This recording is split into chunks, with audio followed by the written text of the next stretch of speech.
3 till 6, watch out for GB News Live with me, Patrick Christys. I'm not here to mess around. With all the biggest topics and guests, you will always be up to date. GB News Day and GB News Live from 12 p.m. Only on GB News. The People's Channel, Britain's news channel.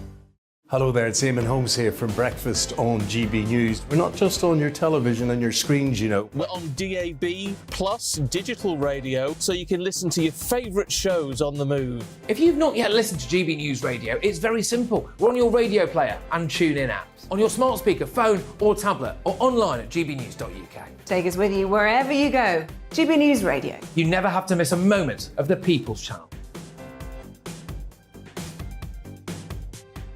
Join my show Farage, 7 p.m. till 8 p.m. Monday through Thursday, and there you will get opinion, analysis, debate, and I'll cover stories that nobody else dares to touch. You've been cancelled. Join the club. Oh my goodness me! And then for the last 15 minutes, talking pints. We're over a drink. We have a civilised conversation with someone. We very often disagree, but we do it in a grown-up way. Come and join me on Farage. Hello, I'm Simon Evans. Join me on GB News for Headliners at 11 p.m, where I'll be joined by two of the country's top comedians as we take a look at tomorrow's newspapers tonight. If it's a big story, we'll be covering it, I guarantee, but we'll also have some fun along the way. That's GB News Headliners at 11 p.m. We won't put you to sleep, unlike some of the other paper review shows out there. So join us, 11 p.m, 7 nights a week.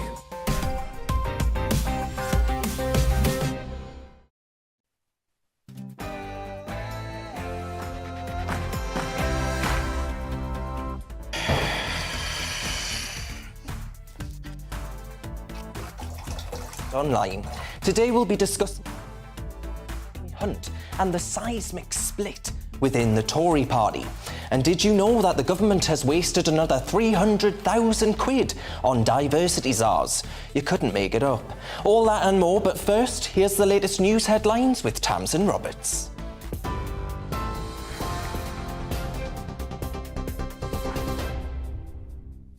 Darren, thank you. Good afternoon. Here's the latest from the GB newsroom. The Prime Minister has been accused of grotesque chaos, with the Labour leader criticising the government for tanking the British economy. Sir Keir Starmer told the party's Yorkshire and Humber conference that Liz Truss is clinging on to power after handing out a redundancy notice to her Chancellor. The Prime Minister is under growing pressure to restore party unity and calm the financial markets after sacking Kwasi Kwarteng yesterday. Sir Keir says there's no precedent for what the government has done to the economy. They didn't just tank the British economy. They also clung on as they made the pound sink, clung on as they took our pensions to the brink of collapse, clung on as they pushed the mortgages and bills of the British public through the roof. They did all of this. All the pain our country faces now is down to them. And there's still one person clinging on, the Prime Minister. Annual mortgage payments could rise by over £5,000 by the end of 2024 because of rising interest rates. The warning by think tank Resolution Foundation suggests more than 5 million homes could be affected. It says the predicted increase follows the mini-budget, which saw banks pulling deals from the market. The average 2- and 5-year fixed-term mortgage rates are now at their highest levels since 2008. Tributes are being paid to Sir David Amess a year after his murder. Sir David was fatally stabbed while meeting constituents in Leigh-on-Sea in Essex. A tree was planted in his honour using compost from flowers left in the area following his death. The father of 5, who'd campaigned to make Southend-on-Sea a city, was posthumously made the first freeman of the city when it finally became one. Conservative MP Tobias Ellwood told GB News Sir David was more than just a Member of Parliament. He was the best, he really was. I mean, you get some interesting characters that are attracted to politics. He joined for the absolutely right reasons, because he was passionate about Southend-on-Sea, passionate about some individual thematic issues that he wanted to push through, never interested in becoming a minister. He wanted to influence and affect the ministers as well. A funeral has been held for the youngest victim of the service station explosion in County Donegal. 5-year-old Shauna and her father, Robert Garway, were among 10 people killed in the blast last week. The Irish president is among those attending the service, with residents lining the streets to pay their respects for the 6th time in 5 days. Russia's President Putin says he has no plans to launch more airstrikes days after the heavy bombardment of Ukraine. 100 long-range missiles were fired at targets across the country, including the capital Kiev this week. Putin also promised an end to the mobilisation of troops, saying he'll stop calling up reservists in 2 weeks. Hundreds of thousands of men have already been summoned to fight in Ukraine, but Russian forces are still losing ground in the east and south of the country. The number of people killed during a mine explosion in northern Turkey has risen to 41. 110 people were said to be working at the site when the blast occurred yesterday. 58 miners have been rescued.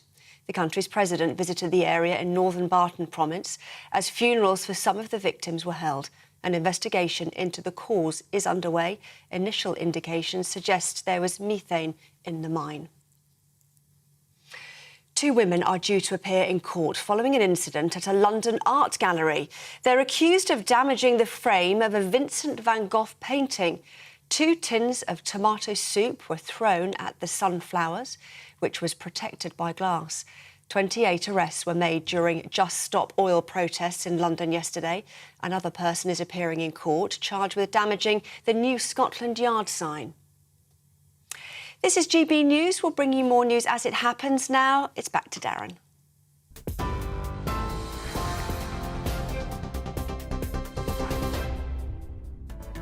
Welcome to Real Britain. Here's what's coming up on the show today. Jeremy Hunt has been appointed as Liz Truss's new Chancellor in a stunning reversal of political fortune and a sign that the Prime Minister wants to reach out to other sections of the Conservative Party. But is it the right move? I'm not convinced. And if Liz Truss didn't have enough on her plate, the Conservative Home editor, Paul Goodman, has said that some Tory backbenchers are actually considering pushing for Fishy Rishi Sunak and Penny Mordaunt to replace the Prime Minister. It looks like she cannot catch a break. And the former Tory Cabinet Minister Lord Lilly has said that anti-frackers should be viewed the same as anti-vaxxers. Do you think he's right? That's what we're talking about for the next hour. As ever, your gob is much more important than mine. What do you make of the new Chancellor in Jeremy Hunt? Tweet me at GB News or email me on gbviews@gbnews.uk. I've got it open here. I'll see what you're saying.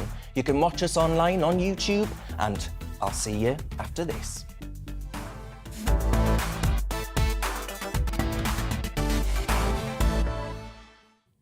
I've got a very simple question for you today. Who governs Britain? Liz Truss? No. Is it His Majesty's government? No. Could it be our Parliament? No. The plebs among us that vote in elections? Certainly not. You see, I'm not convinced it's any of those things whatsoever. And before I continue, I want you to know that years ago, had I heard anybody making this argument, I might well have accepted that they were a conspiracy theorist or some kind of fringe nut, a swivel-eyed loon. But I'm afraid to say what we see in Britain today is anything but democratic and accountable to us as voters. We have financial markets that can dictate economic policy, so much so that they can now determine the exact tax rate that's preferable to them. Their preference is that we remain a high-tax, low-growth EU-style economy, dirigiste to the extreme. We have a media that can oust Boris Johnson because they don't like what he did in securing and delivering Brexit. We have a political class that is utterly supine. They won't do anything to shine a light upon borderless Britain. But they'll oust Leeds lass Liz if she dares threaten to reduce the tax burden to levels last seen under Labour's Tony Blair. Hardly some tax-cutting Thatcherite. Time and again, we elect Prime Ministers on platforms that they're suddenly unable to deliver. It's either too difficult, too politically correct, not politically correct enough for them, or not supported by utterly supine, spineless backbenchers. That might as well, if you ask me, cross over to the other side of the House of Commons. But the priorities of the political and media class, the establishment in Britain, don't you worry, mate, in Davos. Your priorities will be delivered. But if you dare deviate from that, you'll meet the full force of the globalist sucker punch. An ally of new Chancellor Jeremy Hunt, I think, really exemplified this and said that the former Health Secretary will be a chief executive inside Liz Truss's ailing government. Why, as anyone knows, the chief executive is the one that calls the shots. They're the top dog. And I don't know about you, but this bloke that was a zero COVID fanatic who backed the Chinese pandemic response, a Ramona in the extreme who backed Sir Keir Starmer's calls for a second referendum that bound Britain's hands to the EU sclerotic single market. That ain't my idea of the ideal chief exec for UK PLC. Ask yourselves this. What exactly has been delivered since we gave the Tories an 80-seat majority in 2019? Take Brexit. It's not complete. One constituent part of our country is basically in the EU.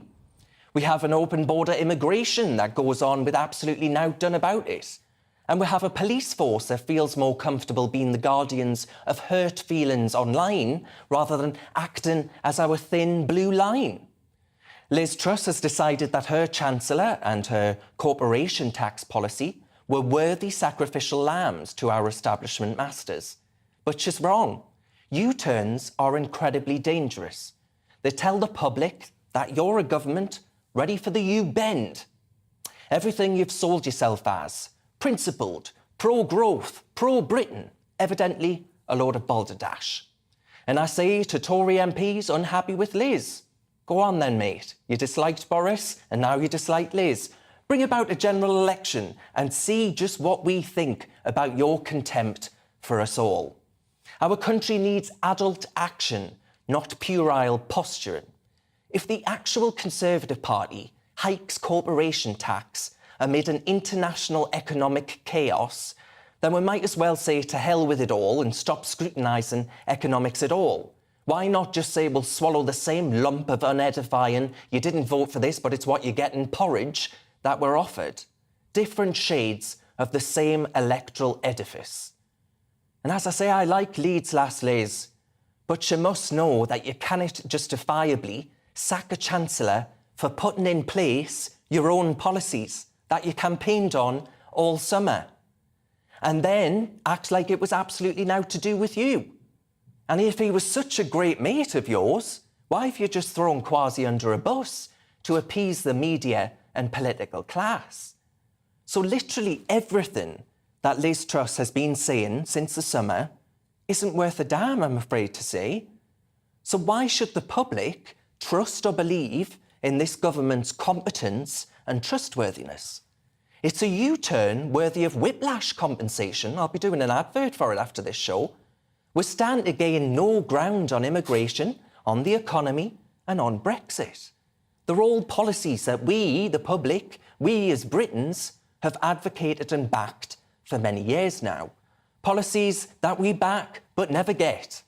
And I don't know about you, but it all seems to have become much clearer this week. We're not going to get what we want, and what we see that, and I think with crystal clarity, we can see that with 4K ultra high definition.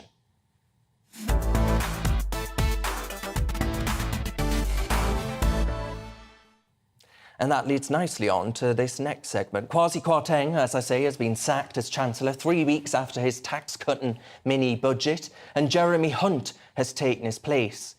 Mr Kwarteng was appointed to the role by Liz Truss only 39 days ago, making him the second shortest-serving Chancellor in living memory, after Ian MacLeod, who died after a heart attack after a month being handed the job by Edward Heath. Number 10 announced an hour after his sacking on Friday afternoon that former Foreign Secretary Mr Hunt was replacing him. Well, to discuss this, I'm joined by the former Conservative advisor Claire Pearsall and lecturer in British politics at the University of Liverpool, Dr David Jeffrey. Claire, I'll start with you. Thank you very much for your company. And I hope I'm not being rude or impertinent by saying that you've seen your fair share of turbulent moments within Conservative Party politics, but I'm wondering, this must totally take the biscuit.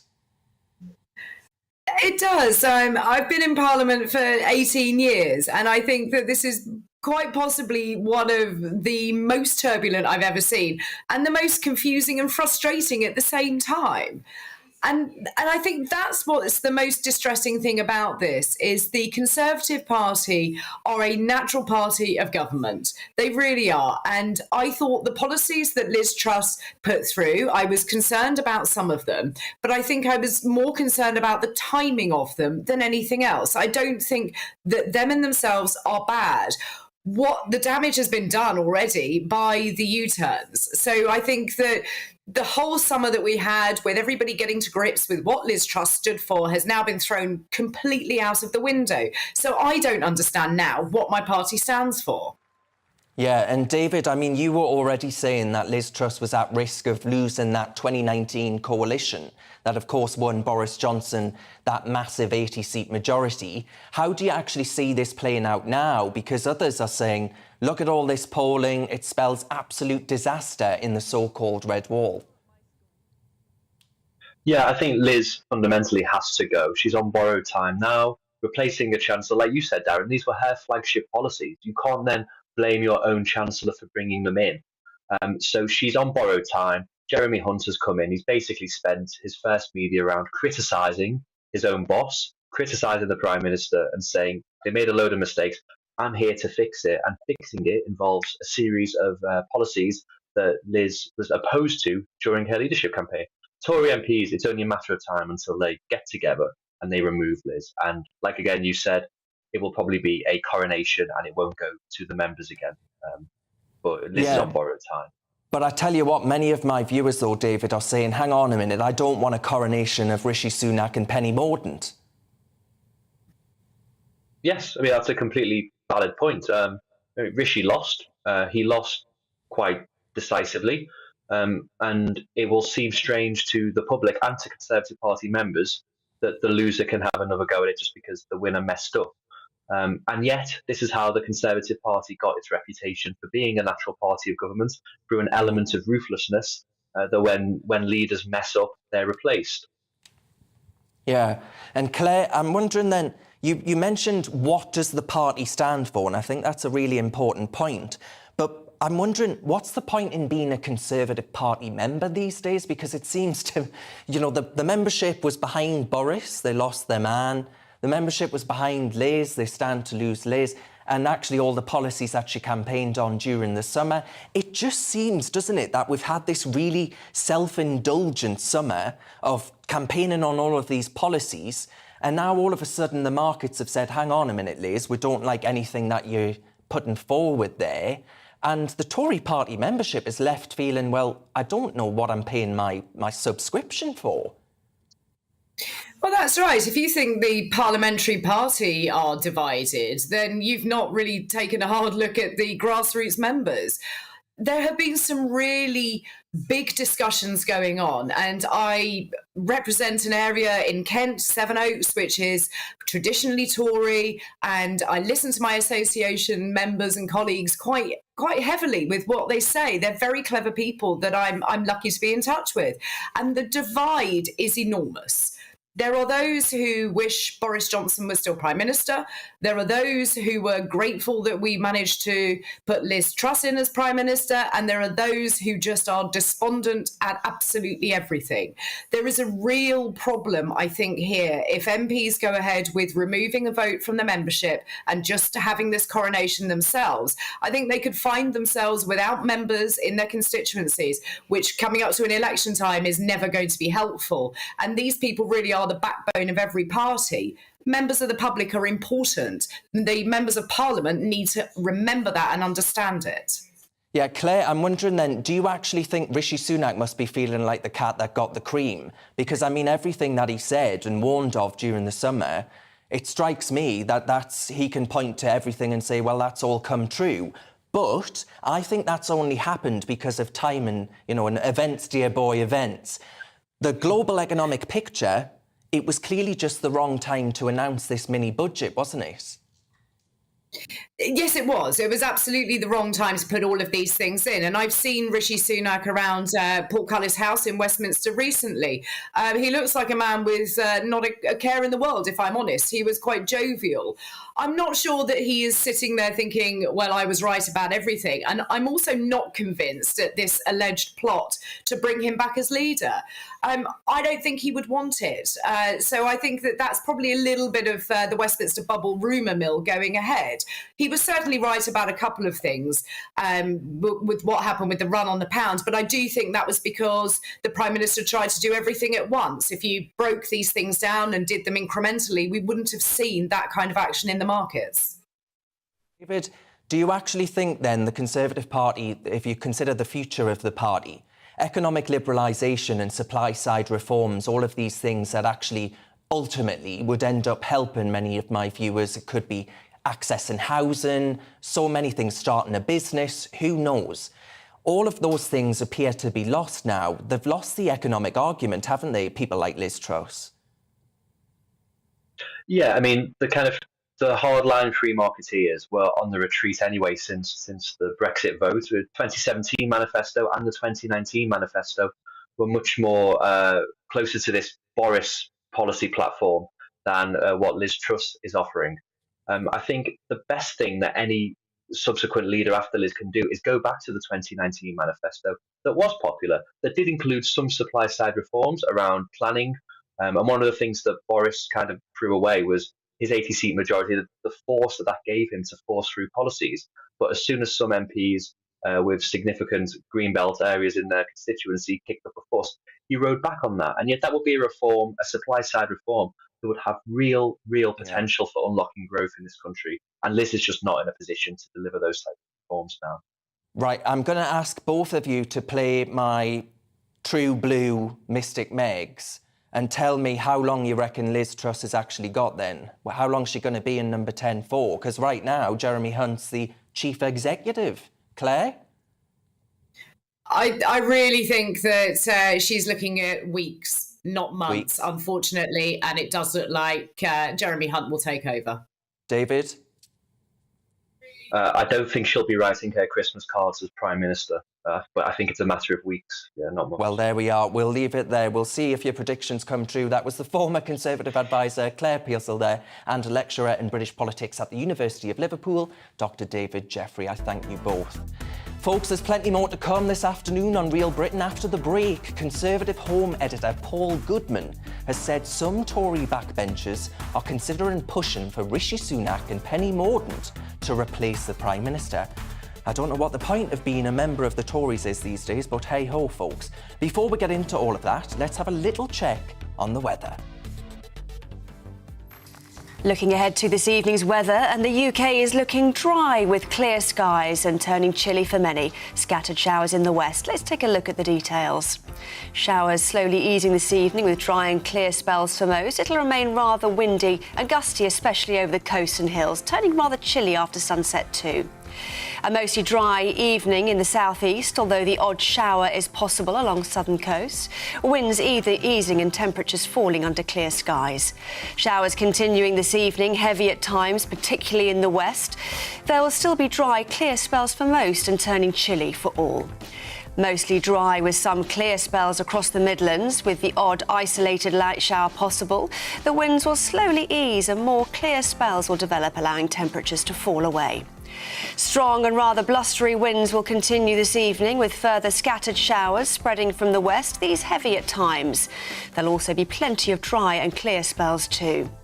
Scattered, locally heavy showers will persist across Scotland, especially in the west. These will be brought in on strong, blustery winds. There'll also be dry and clear spells for all. Clear spells and scattered showers across Northern Ireland, some of the showers heavy at times. Brisk, gusty winds will slowly ease, turning chilly under the clear skies and easing winds. Showers easing for most, but persisting in the northwest. Winds also easing, allowing a chilly night for many, especially in the south. And that is how the weather is shaping up overnight and into tomorrow morning.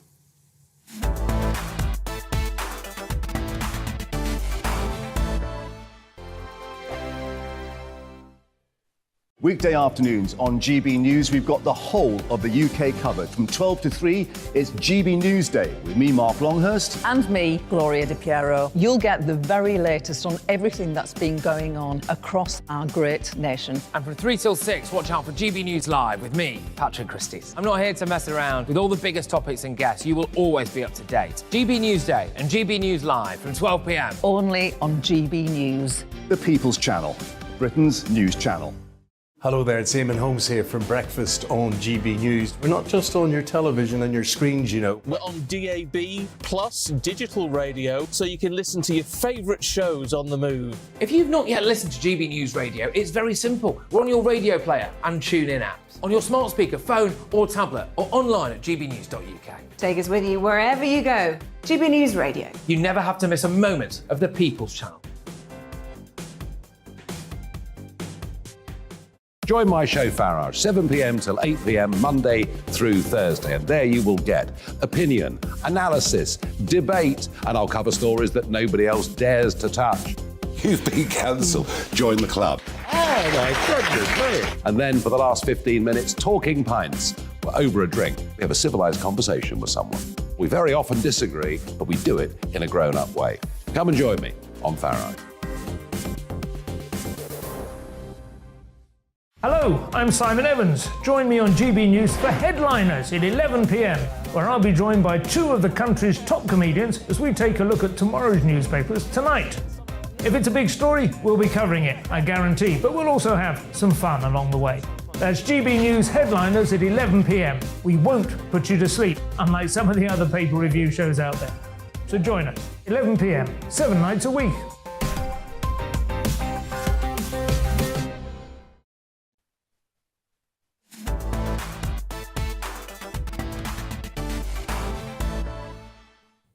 Welcome back. You're with me, Darren Grimes, on GB News, on telly, online and on digital radio. Just before we discuss the Tory rebellion, a time to look at what you at home have been saying about the biggest stories of the week. Let's have a look at what you've been saying. Craig says, who do our politicians answer to? Whose bidding do they do? It sure isn't ours. And I think Craig raises a really interesting point there because, as you all well know, I'm no natural ally of someone like Jeremy Corbyn. He wanted to nationalise everything that could possibly be nationalised in this country. But I think had he won a general election, he should be able to do it. Would he be able to do it? Would our globalist masters allow him to do it? I'm not convinced anymore, folks. I'm really not. And Mike says, Jeremy Hunt, China lover, lockdown lover, a has-been minister no Conservative member wanted. Tories are toast. It's such a shame. Well, Mike, I must say you are echoing what many of you are saying at my GB Views email, because a lot of people are fed up of not getting what they vote for. On borderless Britain, on Brexit, on crime, you name it, yous are fed up. Elizabeth says, nothing has been delivered since we voted in 2019 and nothing will be delivered by the opposition. So frankly, I see no point in voting at all. And that's another thing, Elizabeth, actually. The point is that I worry there'll be widespread voter apathy unless, dare I say, my colleague Nigel Farage, is he coming back? Who knows? And Jan finally says, Darren, you just said everything I feel. Well, Jan, I thank you very much. What can we do about it? I feel helpless. Who are these mysterious people who actually pull the strings for our country? You know what, Jan? I was told, and I don't know if you remember or you followed this, but as I fought my fight against the Electoral Commission in seeking to secure Brexit, I was told I couldn't do it. It was a real David and Goliath story, or Darren and Goliath, dare I say. And actually, I did stand up and fight for that, and we did manage to secure Brexit. It can be done, but you've got to chip away at it time and time again. We've got to stay strong, we've got to stay focused and together, and eventually we can make change. Now, as I say, amid all of the Tory turmoil, Liz Truss could be facing a rebel plot to oust her as Prime Minister. It's starting to sound like a scene of Star Wars, isn't it? The influential Tory blog, Conservative Home, has said that some Tory backbenchers are considering pushing for Rishi Sunak and Penny Mordaunt, who didn't know what a woman was, to replace the Prime Minister. Well, joining me now to discuss the possibilities of this is the political commentator Suzanne Evans. Suzanne, I thank you very much for your company. Are you absolutely delighted by the prospect of Rishi Sunak and Penny Mordaunt storming number 10? Well, do you know what? I think I'm going to steal some words from Liz Truss herself that she once famously used in a speech. That is a disgrace. This is not what Conservative Party members voted for. They rejected Rishi Sunak and Tory MPs before her, Liz Truss and Rishi Sunak rejected Penny Mordaunt as well. So what is the point of having a Conservative Party leadership election in which Conservative and membership can have a say if they're just going to throw it all out of the window? And now I hear rumours that they're talking about changing the rules so members don't have a say. Well, good luck with that one, because as far as I can see this week, the Tory party has been digging its own grave very fast and very quickly. And if you take all those hardworking members out of the loop, those members who trudge the streets at election time and throughout the year, who work hard to support the party, to spread the message of the party, to stand as local councillors, to stand as paper candidates in local elections, to stand as candidates in national elections, and spend a lot of money very often on their politics too. I think they're likely to be appalled by this. There was a vote. Liz Truss won it. She should have been given a chance. And the fact is she has not been given a chance. She's not been given a chance by her own MPs. She's not been given a chance by the markets. By the blob, as Dominic Cummings famously called it, the civil service, who definitely have more of a left-wing bent than a right-wing one. And of course, her own MPs are now, again, lining up to stab her in the back, as they did Boris Johnson. Ironically, because Boris Johnson was, 8 points behind in the polls? Well, now look at what they've done. Absolutely. Well behind. It looks very, very reckless indeed, doesn't it? I mean, if we look at Sweden's new coalition government, they're actually saying that they're going to crack down on illegal immigration, focus on cheap local energy, they'll be tough on crime and gang violence, and they'll offer tax cuts. Suzanne, who do I vote for if I want that in Britain? Well, there isn't anybody, is there? I mean, you mentioned Nigel Farage. You know, I used to be deputy chair of UKIP. And one of his famous sayings was that there is no political party that's different. They're all the same.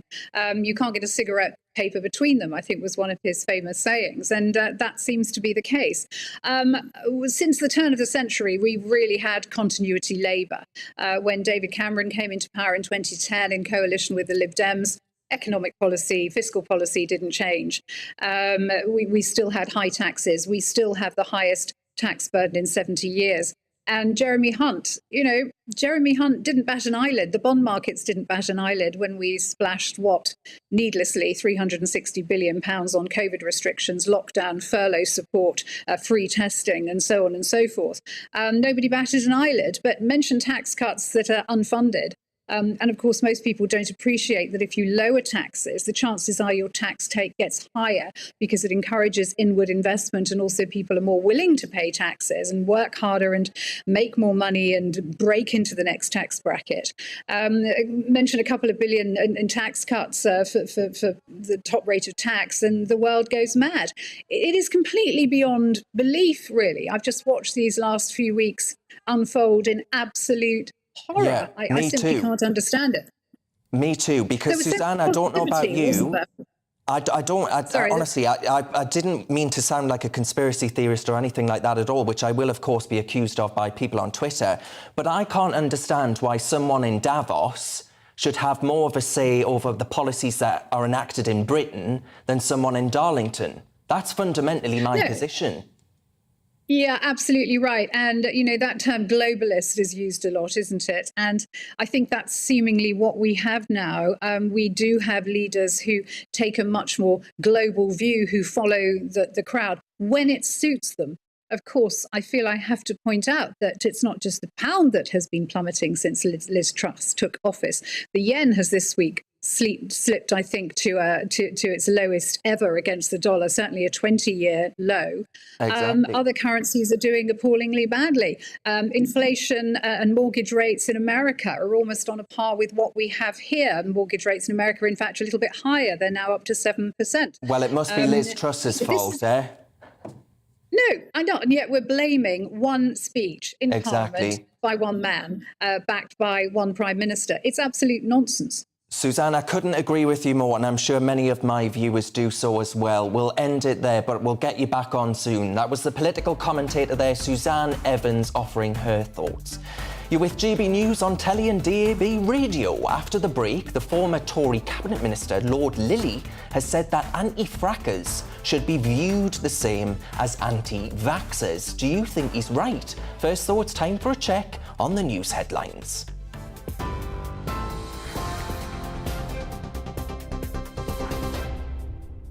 Hello, good afternoon. It's 2:33. I'm Tamsin Roberts in the GB newsroom. The Prime Minister has been accused of grotesque chaos, with the Labour leader criticising the government for tanking the British economy. Sir Keir Starmer told the party's Yorkshire and Humber conference that Liz Truss is clinging on to power after handing out a redundancy notice to her Chancellor. The Prime Minister is under growing pressure to restore party unity and calm the financial markets after sacking Kwasi Kwarteng yesterday. Sir Keir says there's no precedent for what the government has done to the economy. Annual mortgage payments could rise by over £5,000 by the end of 2024 because of rising interest rates. The warning by think tank Resolution Foundation suggests more than 5 million homes could be affected. It says the predicted increase follows the mini-budget, which saw banks pulling deals from the market. The average 2- and 5-year fixed-term mortgage rates are now at their highest levels since 2008. Hundreds of farm workers, food producers and environment activists have been marching through central London. Members of the Land Workers Alliance are calling for sustainable farming.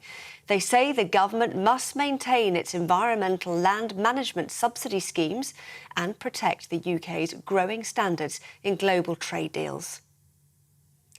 Tributes are being paid to Sir David Amess a year after his murder. Sir David was fatally stabbed while meeting constituents in Leigh-on-Sea in Essex. A tree was planted in his honour, using compost from the flowers left in the area following his death. The father of 5, who'd campaigned to make Southend-on-Sea a city, was posthumously made the first freeman of the city when it finally became one. TV, online and DAB+ radio, this is GB News. Don't go anywhere. Darren will be back in just a moment.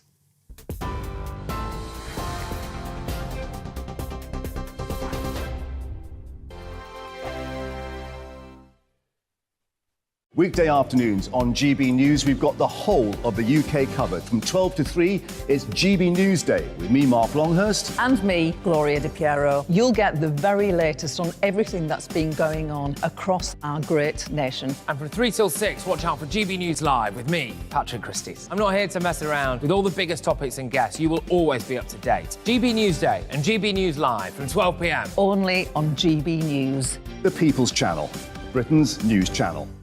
Hello there, it's Eamon Holmes here from Breakfast on GB News. We're not just on your television and your screens, you know. We're on DAB plus digital radio, so you can listen to your favourite shows on the move. If you've not yet listened to GB News Radio, it's very simple. We're on your radio player and TuneIn apps, on your smart speaker, phone or tablet, or online at gbnews.uk. Take us with you wherever you go. GB News Radio. You never have to miss a moment of the People's Channel. Join my show Farage, 7 p.m. till 8 p.m. Monday through Thursday. And there you will get opinion, analysis, debate, and I'll cover stories that nobody else dares to touch. You've been cancelled. Join the club. Oh, my goodness me. And then for the last 15 minutes, talking pints. We're over a drink. We have a civilised conversation with someone. We very often disagree, but we do it in a grown-up way. Come and join me on Farage.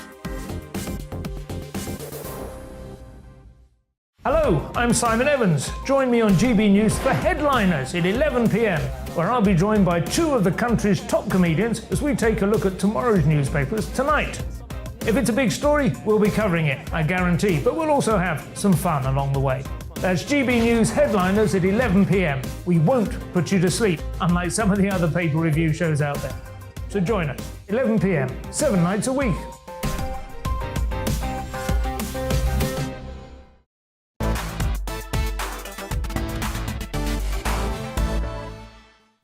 Welcome back. You're with me, Darren Grimes, on GB News, on your telly, online and on digital radio. Now, the chair of the House of Lords Appointments Commission, Lord Bew, has called on Liz Truss and Sir Keir Starmer to properly vet those that they nominate for a peerage and make sure that they're suitable to sit in the upper chamber. His calls follow backlash over the appointment of certain new peers during Boris Johnson's tenure as Prime Minister, including the Russian-born oligarch Evgeny Lebedev and Tory donor Peter Cruddas, both of whom sparked accusations of cronyism.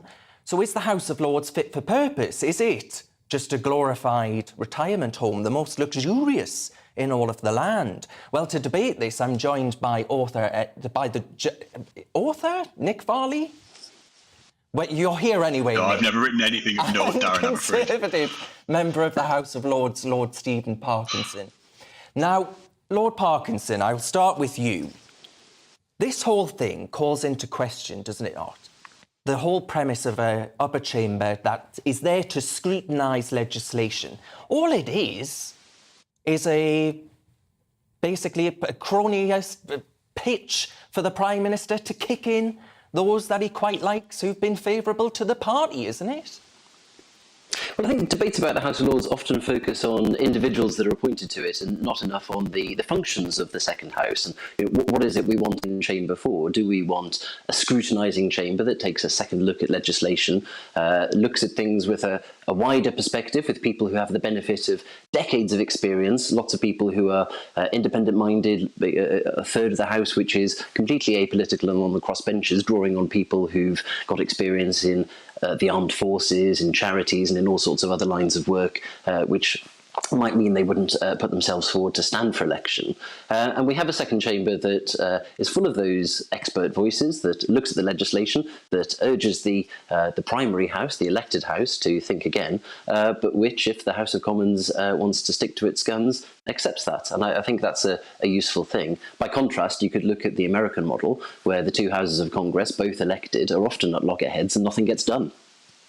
But do you accept even that the Lords Appointments Commission is basically no use to man nor beast because it's just ignored anyway?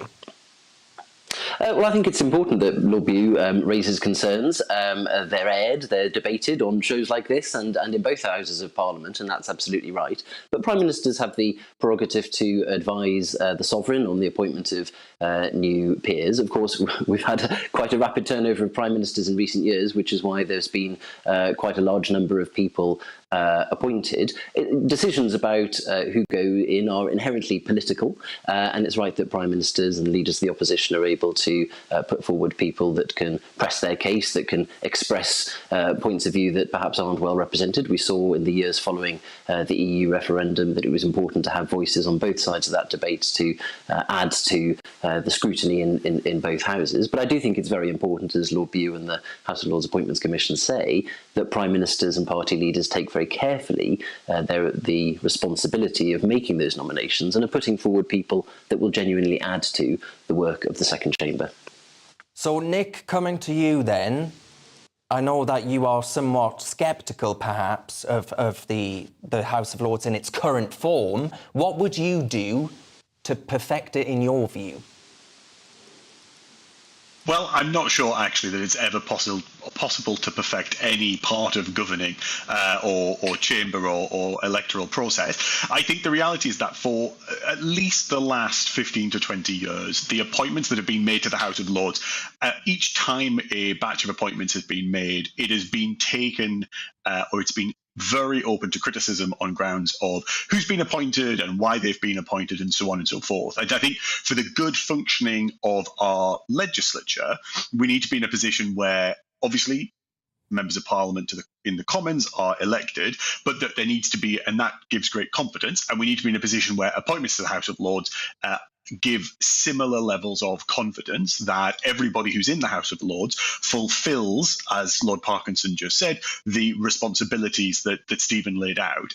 I think too often, and now for really quite a long time, every time there have been appointments, there have been these questions. And so I think a greater level of transparency, I think potentially some reforms around the obligations to legislate, the entitlement to legislate. Should there be peerages? Should it be possible to make somebody a baron or a baroness without automatically giving them the right to be a working peer? There are more than a handful of changes that we can make that, without abolishing the House of Lords, can tighten up the process and make sure that the public, most importantly voters, who of course have no say over who goes into the House of Lords, that voters can at least be confident that whilst they don't get to cast a ballot for the people who sit in the Lords, it is a robust process that is worthy of their trust. And Nick, on that point about the House of Lords and the public perception, many of my viewers are saying, well, hang on a minute, I have no idea why we have a religious element where religious leaders have a direct role in legislating just by virtue of being religious. I think that would be one example of a series of traditions that exist around the House of Lords by virtue of the House of Lords being a very old institution. If it was the case that you created a second chamber today, would you start with the House of Lords as the conceptually perfect model? Probably in 2022, I don't think you would. There are a multitude of examples of things that seem quite curious, though truthfully, I wouldn't necessarily pull out the religious figures being in the House of Lords as the most obvious one. But I think that the Lords is as it is. It's really a question of, we cannot just abolish it, right? The idea that we could just deliver huge constitutional upheaval and that it would all go quite smoothly, obviously, is a sort of sin. And so it's better is to focus on meaningful and deliverable changes, like capping the number and things like that. Well, on that point then, Lord Parkinson, Boris Johnson was actually poised to complete his premiership with more members in the House of Lords than when he actually started, and that was despite having previously proposed halving the number from 800 to about 400. I mean, this is just getting out of control, isn't it? The sheer size of this beast. Well, again, this, I think, shows the role that Prime Ministers and party leaders can play. Under Gordon Brown and under Theresa May, the size of the House of Lords came down. They were both very modest in the appointments that they made to the upper house. The Lords itself has said it wants to reduce its size and has proposed some non-legislative ways that can be done. It's now possible to retire from the House, that was a change in the law, which means that people are able to leave. You need to refresh the expertise. You've got to bring people who, as I said, in relation to questions like Brexit, can represent both sides of debates in good detail. But I would agree with Nick's suggestion that a very simple tweak that could be made would be separating the awarding of a peerage from an automatic seat and vote in the legislature. You could give somebody the style and title of a peer without giving them the right to vote on legislation. That doesn't actually require a change in the law. It could be made quite quickly, and I think that would reduce some of the pressure on party leaders who want to raise to the peerage people who are eminent in all sorts of walks of life, but who might not want to play such an active role in Parliament. OK, we'll leave it there, folks, but that was a much more civil, I think, disagreement across the piece. Thank you very much, Nick Varley, and Lord Parkinson of Whitley Bay. Thank you for your time. Thank you. Now, a former cabinet minister has said that anti-fracking scaremongering is equivalent to that of anti-vaxxers as the government continues to be challenged on its plans to lift the ban on fracking. Who knows if it'll happen now? Speaking in the House of Lords, Lily pointed out that over 1 million shale wells had been drilled in North America and elsewhere, and there's no record of a single building being shaken down by micro-tremors, nor a single person being poisoned by allegedly contaminated aquifers. So is he right? Well, Lord Peter Lilly joins me now, I'm delighted to say. Lord Lilly, thank you very much for your time. I wonder if you can start off by expanding on your view that anti-frackers should be viewed in the same light as perhaps anti-vaxxers are. Well, they're both very unscientific. They don't provide evidence. They just try and scare people. And it was very worrying during the whole COVID period that some people, including people in the health service who would probably have benefited, protected by vaccination, were frightened from doing so by all sorts of scaremongering. And equally, for a long time, we've been scared of, people talk about earthquakes. The universe being triggered by fracking. The University of Liverpool carried out a report and said that this sort of micro tremor that you can sometimes get, released when you frack, is equivalent to dropping something heavy like a melon from about the height of 6 feet on the floor. The sort of thing that happens all the time. The restrictions that were deliberately put on fracking to close it down, initially by the Lib Dems when they were controlling the energy department, but subsequently, I regret, by my party, were far more severe than for any other industry. So if you're quarrying, you make little micro tremors too. If you're mining, you make slightly larger tremors. And there are, rightly, restrictions. Yeah. But they are sort of 1,000 times more severe on fracking than they are on other things. Absolutely, because the argument goes something like this won't help improve Britain's energy security, which you and I both know is a real problem, actually, that the securing of our energy independence is an issue that's under the microscope like never before. But the late Chancellor, and Kwasi Kwarteng I'm talking about, by the way, Lord Lilly, he had argued at one point that it wouldn't make a difference. So you've got my viewers quite confused. Well, they should listen to me, and not even my good friend Kwasi, who's changed his view with his job. No, they will make... The only two ways we can bring energy on stream rapidly are onshore drilling and onshore wind.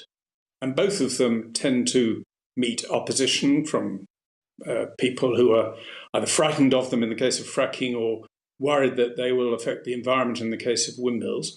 And we ought, I think, to say to people living within, say, a mile of a proposed windmill or a mile of a proposed fracking site, have a referendum. And if the people wanting to frack or wanting to build a windmill say, well, if you give us permission to do these things, we'll give you, say, half-price gas for the next 10 years. Then I think people would look at it very seriously. They would start querying these people who set up camps and start telling them all sorts of absurd scare stories. And if they reach the conclusion that the scaremongers were just scaremongers, and they'd go for the cut-price gas. And Lord Lilly, I wonder then if you've got any thoughts on this organisation, this Just Stop Oil organisation that's been causing all sorts of mayhem on our streets and elsewhere. What would you do, were you sat around the cabinet table, what would you do, what would you be advocating that we actually do about this? Because they're surely one group that is prophesying doom and gloom, apocalyptic even. Yes. Well, we should both be much more forthright in arguing about them. We mustn't, however, deprive them of the freedom to express their views. I disagree with their views, but it's a free country, and I value that more than anything else. So they must retain that right. But they mustn't have the right to damage things or to prevent, like what you're showing, that picture there is awful of what they're putting at risk, a great work of art that belongs to the whole world. Just because they are little middle-class virtue seekers.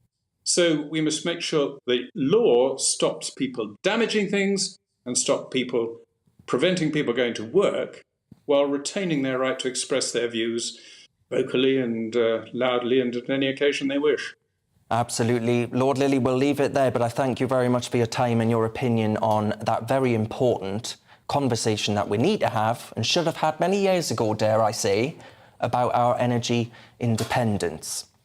Now, folks, despite Liz Truss's promise to fight left-wing groupthink in government, during her leadership campaign, it's been revealed that the government has spent another 300,000 quid, that's your money, on diversity czars. The Taxpayers Alliance discovered that several government departments, including the Home Office and the Department for Work and Pensions, were still looking to hire people for diversity posts, one of which is offering a salary of £85,000 a year. Not bad work if you can get it. To break down these findings, I'm joined by Elliot Kegg, Investigations Campaign Manager at the Taxpayers Alliance. Elliot, thank you very much for your company. Good to see you, Darren. There was a job, correct me if I'm wrong, there was a job advertised in prisons, right, to be a diversity chief. Yeah, there was, and I've just written down part of the job description because I think your viewers are going to be really interested. So tell us. The job is at HMP Woodhill, which is a Category A prison, so it's for the murderers, the rapists, the most serious of criminals. The Soham murderer there is currently residing there, and the diversity and inclusion advisor will be responsible for ensuring that all prisoners receive an equality induction and appropriate equality-related training in accordance with their sentence plan. So, you know, when you're next mugged on the street, be reassured that if the police actually catch the criminal, he or she will be given a full equality induction course when they arrive at prison. It's just incredible because, I mean, so many of my viewers are so angry about all of this because they're saying, hang on a minute, I'm struggling to choose between heating and eating at the minute, right? And this winter's going to be a hell of a ride for many people. And, of course, the Taxpayers Alliance knows a thing or two about the tax burden, absolutely huge in this country. And they're saying, why, despite the fact the Conservative Party has an 80-seat majority, or it used to anyway, haven't they done anything about this? It is extraordinary, and we do one of these stories periodically every month or two. You do. And it's every single time, actually, we see a minister give some really good rhetoric on the need to clamp down on these posts, and then, lo and behold, 3 or 4 weeks later, we check the job website, and there's another 10, 12 posts going for, as you say, at £85,000. That's at the Home Office, where they will be responsible for leading a team of 20 people. And it makes you wonder how many people they've got working on, let's say, the small boats crisis, which I think is the British people's priority, well above equality, diversity and inclusion. And it strikes me as quite extraordinary that someone could say to Suella Braverman, for example, as Home Secretary, you know, you need to lecture on diversity and inclusion. It's just insane. It's completely mad, and the problem is so many of these posts are filled by people that aren't just coming in with a genuine commitment to these principles. They're coming in with a often pretty extreme ideology that they've been indoctrinated into at university, and it's this sort of thing that leads to the NHS calling people, you know, birthing people and the like, and it's completely indeed, and it's completely nuts, and it's really remarkable that the government hasn't got a grip on it yet. And what explains all of this then? Because a lot of my viewers are saying, well, what does this come down to? What is it that's actually driving this stuff? I think part of it is just how big government has got. There's hundreds of different quangos, 20 Whitehall departments, hundreds of NHS trusts. And the problem is, when you have this many organisations, ultimately, even if you have a relatively sound minister right at the top of the pyramid, if everyone at the bottom or everyone on the lower rungs is indoctrinated into this ideology, it can be difficult to get a grip. And this is exactly the reason why we need to start trimming the size of the state so that ministers can actually implement policies and implement ideas effectively. So when the state is this big, basically, you cannot contain the unruly beast, basically. Yeah, that's absolutely right. Absolutely right. Well, Elliot, thank you very much for shining a light on that for us, because I imagine, and I know for a fact, actually, I don't have to be Mystic Meg to know that many of my viewers will be absolutely livid hearing what you've had to say there, but very good stuff and worthy work as well. Now, folks, I thank you very much for watching Real Britain, and we're going to go to the weather now, and then some fantastic stuff coming up, so stay tuned. Looking ahead to this evening's weather, and the UK is looking dry with clear skies and turning chilly for many. Scattered showers in the west. Let's take a look at the details. Showers slowly easing this evening with dry and clear spells for most. It'll remain rather windy and gusty, especially over the coast and hills, turning rather chilly after sunset too. A mostly dry evening in the southeast, although the odd shower is possible along southern coast.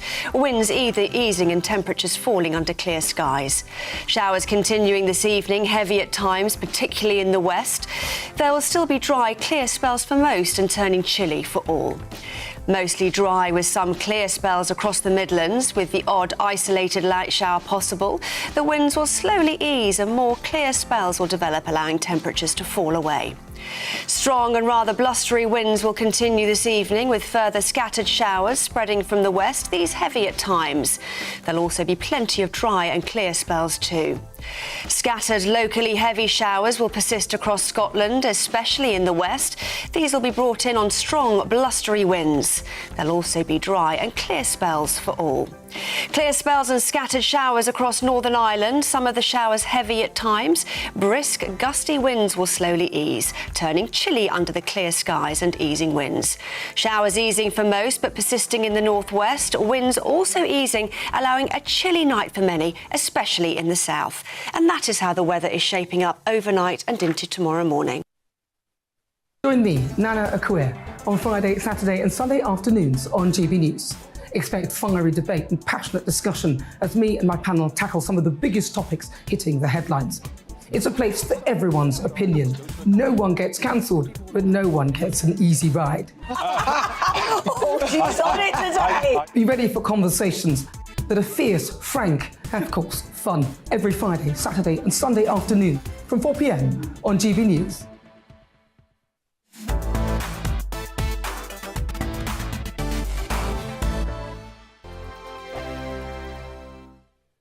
Weekday afternoons on GB News, we've got the whole of the UK covered. From 12 to 3, it's GB News Day with me, Mark Longhurst. And me, Gloria Di Piero. You'll get the very latest on everything that's been going on across our great nation. And from 3 till 6, watch out for GB News Live with me, Patrick Christys. I'm not here to mess around with all the biggest topics and guests. You will always be up to date. GB News Day and GB News Live from 12 p.m. Only on GB News. The People's Channel, Britain's news channel.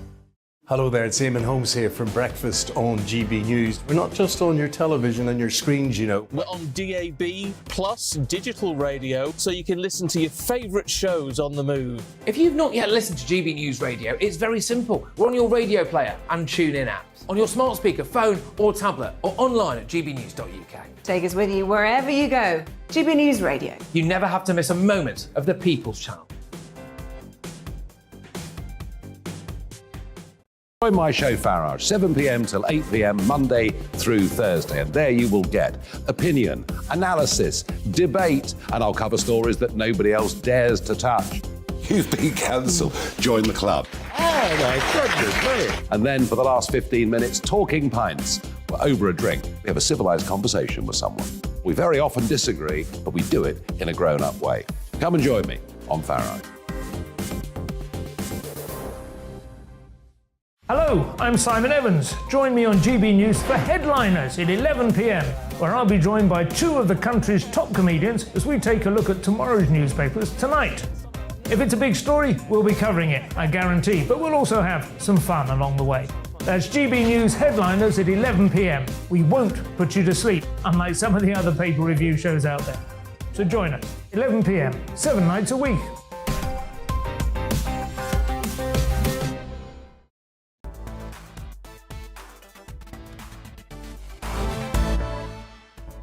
Hello and welcome back to Real Britain on your telly, radio and online. In this hour we'll be discussing the new Chancellor and whether or not it's time for the British Museum to give back foreign relics and the green protesters defacing Van Gogh's sunflowers. First of all though, let's get the latest on those news headlines.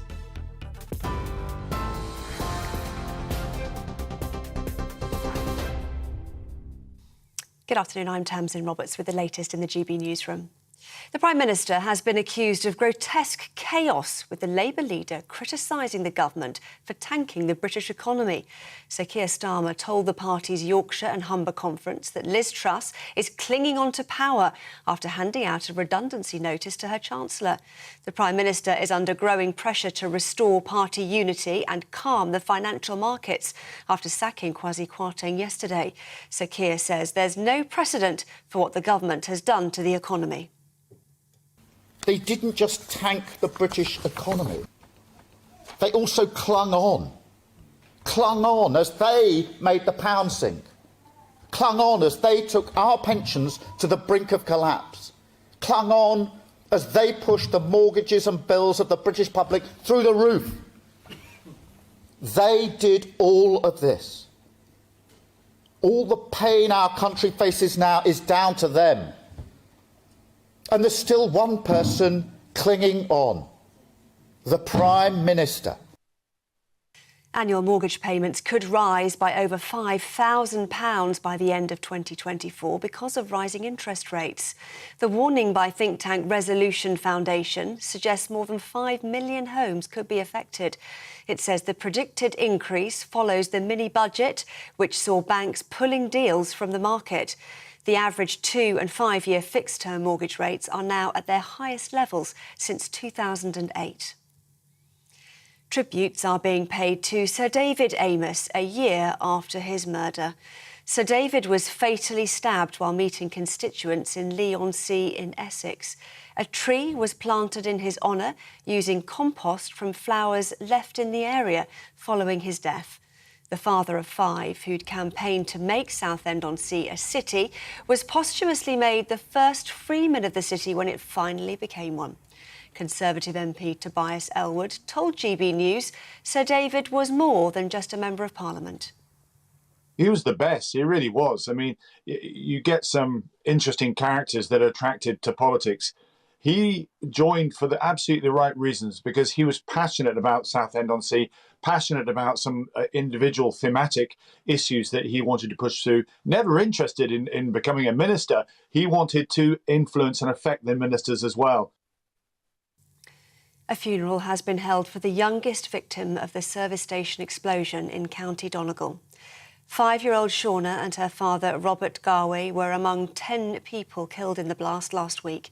The Irish president is among those attending the service, with residents lining the streets to pay their respects for the 6th time in 5 days. Russia's President Putin says he has no plans to launch more airstrikes days after the heavy bombardment of Ukraine. 100 long-range missiles were fired at targets across the country, including the capital Kiev this week. Putin also promised an end to the mobilisation of troops, saying he'll stop calling up reservists in 2 weeks. Hundreds of thousands of men have already been summoned to fight in Ukraine, but Russian forces are still losing ground in the east and south of the country. The number of people killed during a mine explosion in northern Turkey has risen to 41. 110 people were said to be working at the site when the blast occurred yesterday. 58 miners have been rescued. The country's president has visited the area in northern Barton as funerals for some of the victims were held. An investigation into the cause is underway. Initial indications suggest there was methane in the mine. Hundreds of farm workers, food producers and environment activists have been marching through central London. Members of the Land Workers Alliance are calling for sustainable farming. They say the government must maintain its environmental land management subsidy schemes and protect the UK's growing standards in global trade deals. 3 Just Stop Oil protesters have appeared in court accused of criminal damage. Anna Holland from Newcastle and Phoebe Plummer from South West London both pleaded not guilty to the charge after soup was thrown at a Van Gogh painting. The sunflowers artwork was protected by glass, but the frame was not. Another activist, Laura Johnson from Southwold, pleaded not guilty to charges of criminal damage after paint was sprayed on the new Scotland Yard sign. This is GB News. We'll bring you more news as it happens. Now it's back to Darren.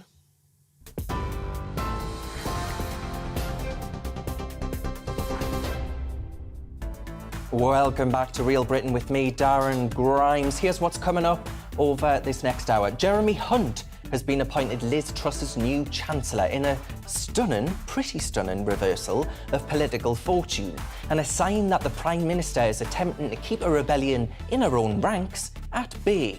But is it the right move? I'm not convinced. Also, moves are afoot to return the Elgin marbles to Greece after a years-long tug-of-war between London and Athens. We'll debate giving these so-called stolen artefacts back. And the humble Mini Cooper is coming home to Britain, where the British classic will be made in Mini's Oxford home factory. That's what we're talking about for the next hour. As ever, I'd love to know your thoughts, though. Tweet me at GBNews or email me at gbviews@gbnews.uk. You can watch us online on YouTube, and don't forget Facebook, because I tell you, a lot of yous are getting in touch, a lot of yous disagreeing with Lord Lilly on fracking, especially his comparison with fracking being anti-fracking and anti-vaxxers. Lots of thoughts there. I thank you for all of them.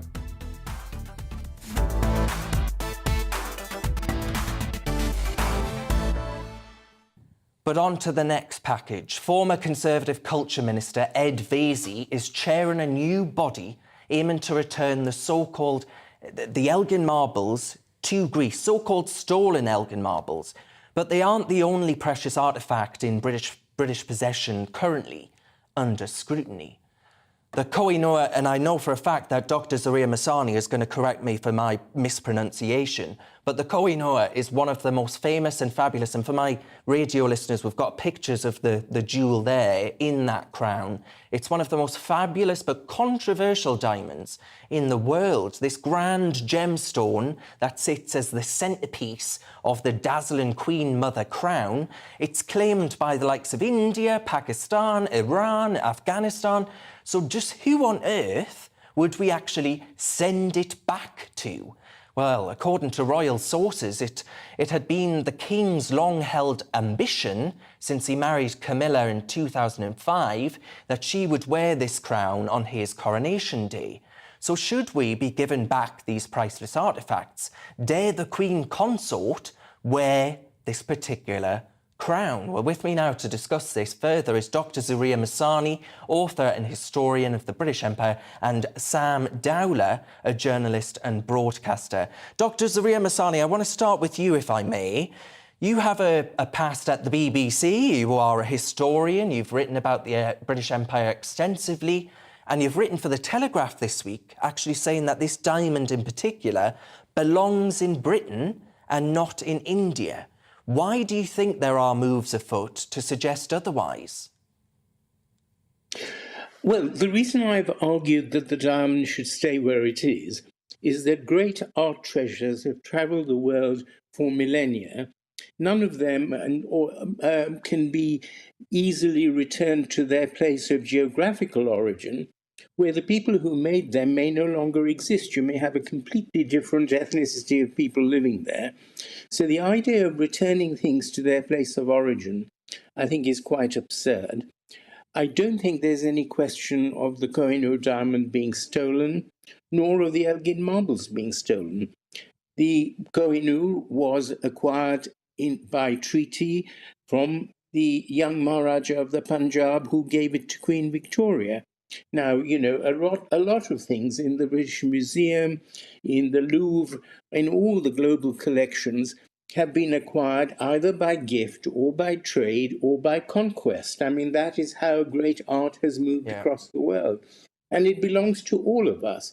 So I would argue that wherever there is any doubt about ownership, as there is in the case of this diamond, it should stay where it is, and the maximum number of people should be enjoyed, which they do at the Tower of London and in the Queen's Crown. And if it returned to India, where I come from, the jewels of all former princes which the government has acquired have never been seen. They've been buried in safe deposit vaults by the government of India, so no one can enjoy them.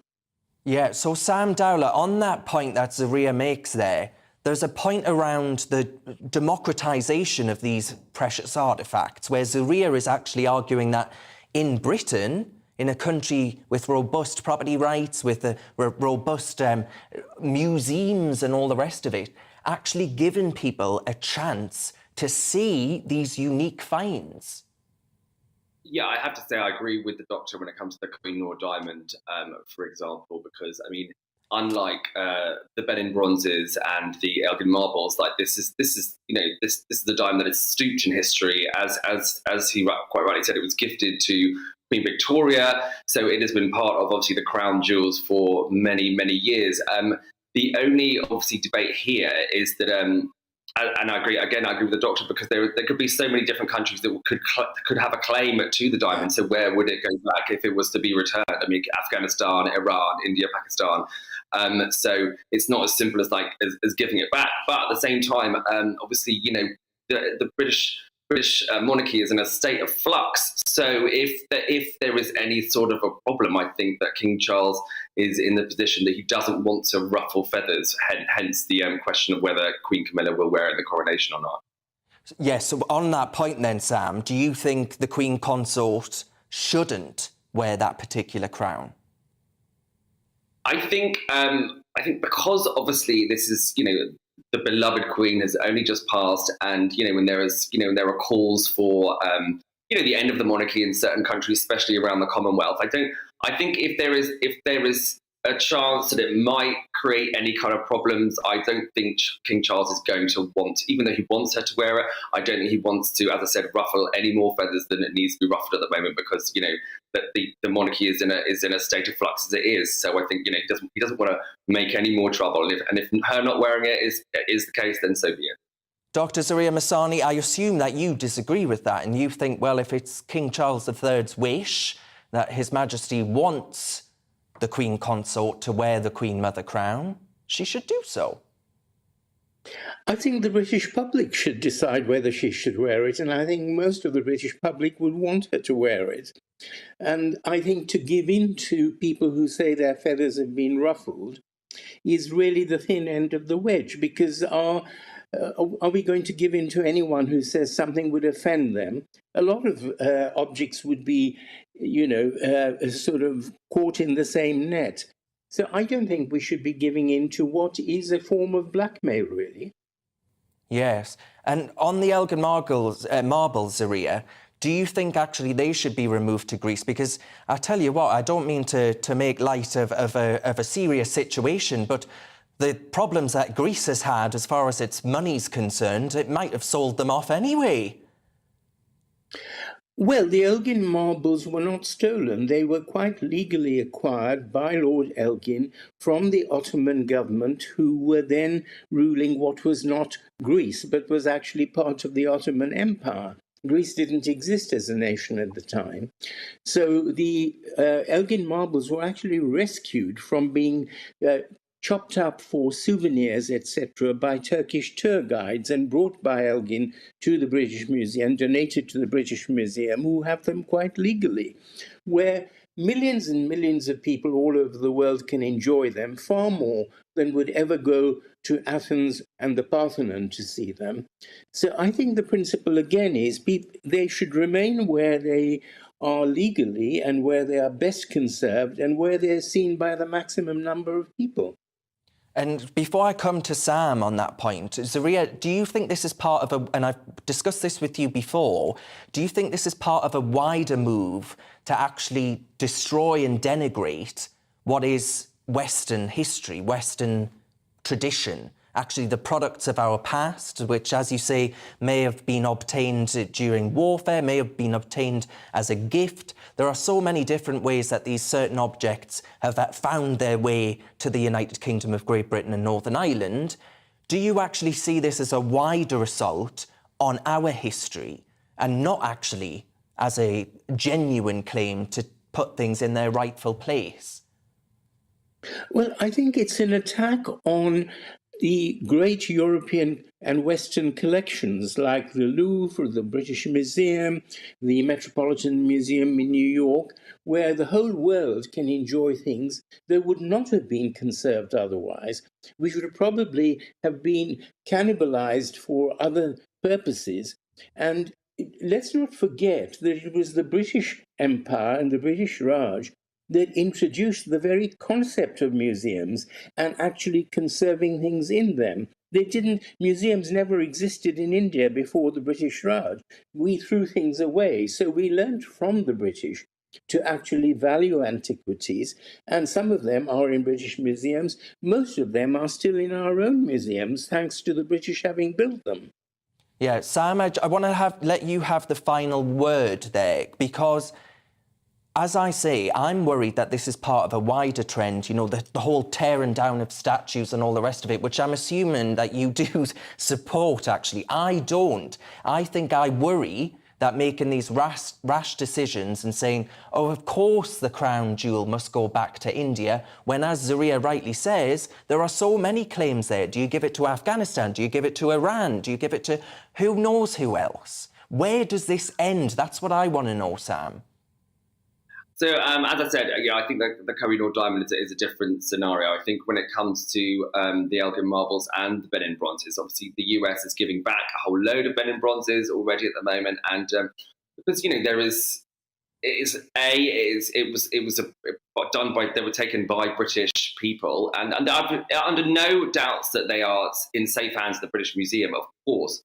But even in the last survey, like 56% of British people think that they should be returned to Greece, and only 16% think that they should remain here. And that is and so I think at the end of the day, it's like Stephen Fry, who was on this on the panel of the Parthenon sculptures. They're going for a win-win scenario whereby everybody's happy, which I think can be found. Yeah, I mean, Dave from Bristol's just written in and said, this is anti-British by various groups and foreign states, and we have to start standing firm and telling them to go away. And I dare say Dr. Zaria Masani is in agreement on that point, but we're going to have to leave it there, unfortunately. Dr. Zaria Masani, author and historian of the British Empire, and the journalist and broadcaster there, Sam Dowler. I thank both of them for their view. Now, today is actually the first anniversary of that really horrific murder of the Southend MP, Sir David Amess. His family have marked the occasion with a tree planting ceremony, and that brutal murder, horrible, has led to much more stringent security around what MPs call their surgeries, where constituents can have a face-to-face natter with their elected representative. It actually calls into question the security around those events. And our reporter at GB News, Ellie Costello, has reflected on this on the anniversary of Sir David Amess's death with this package. It was a brutal killing that shocked the nation and indeed the world. On the 15th of October 2021, Sir David Amess, the Southend West MP, was stabbed more than 20 times whilst holding a constituency surgery. His death shocked the close-knit community of Southend, where Sir David had been an MP for 24 years.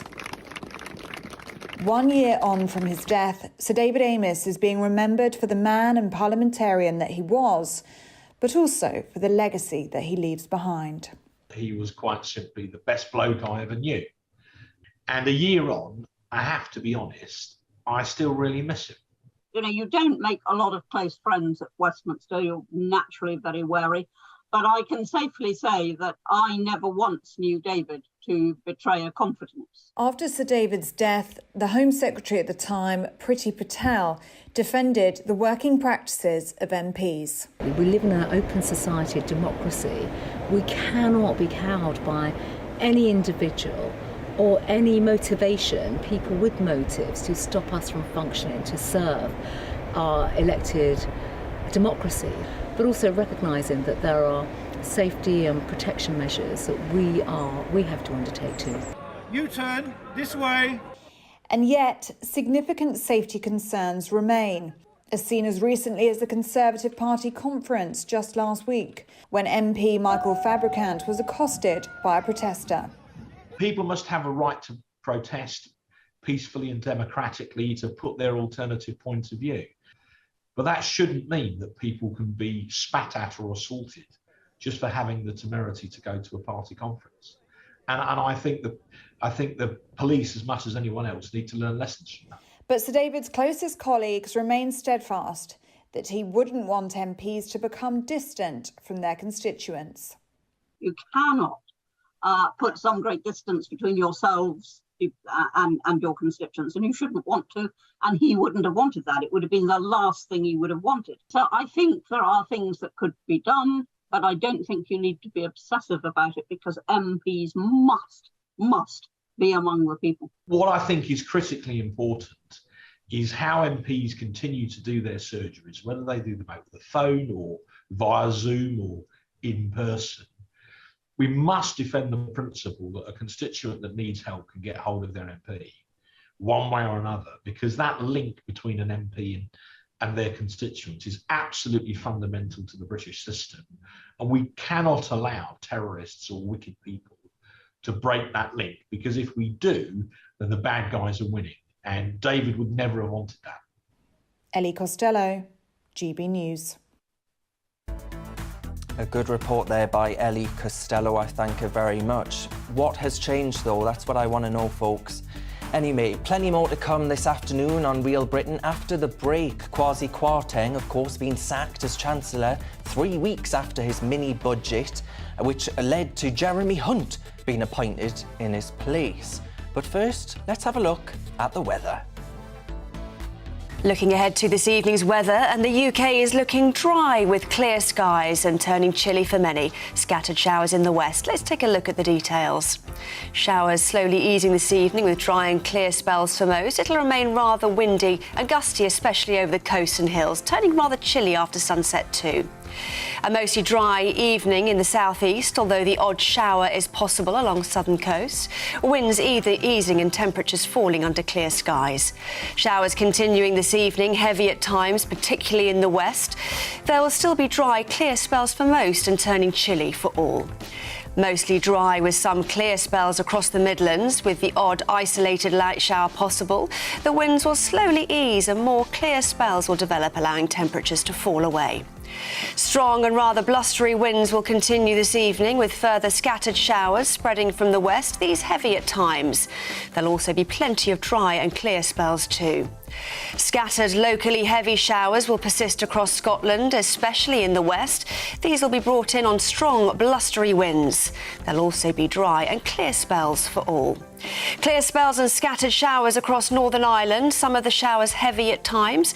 Brisk, gusty winds will slowly ease, turning chilly under the clear skies and easing winds. Showers easing for most, but persisting in the northwest. Winds also easing, allowing a chilly night for many, especially in the south. And that is how the weather is shaping up overnight and into tomorrow morning.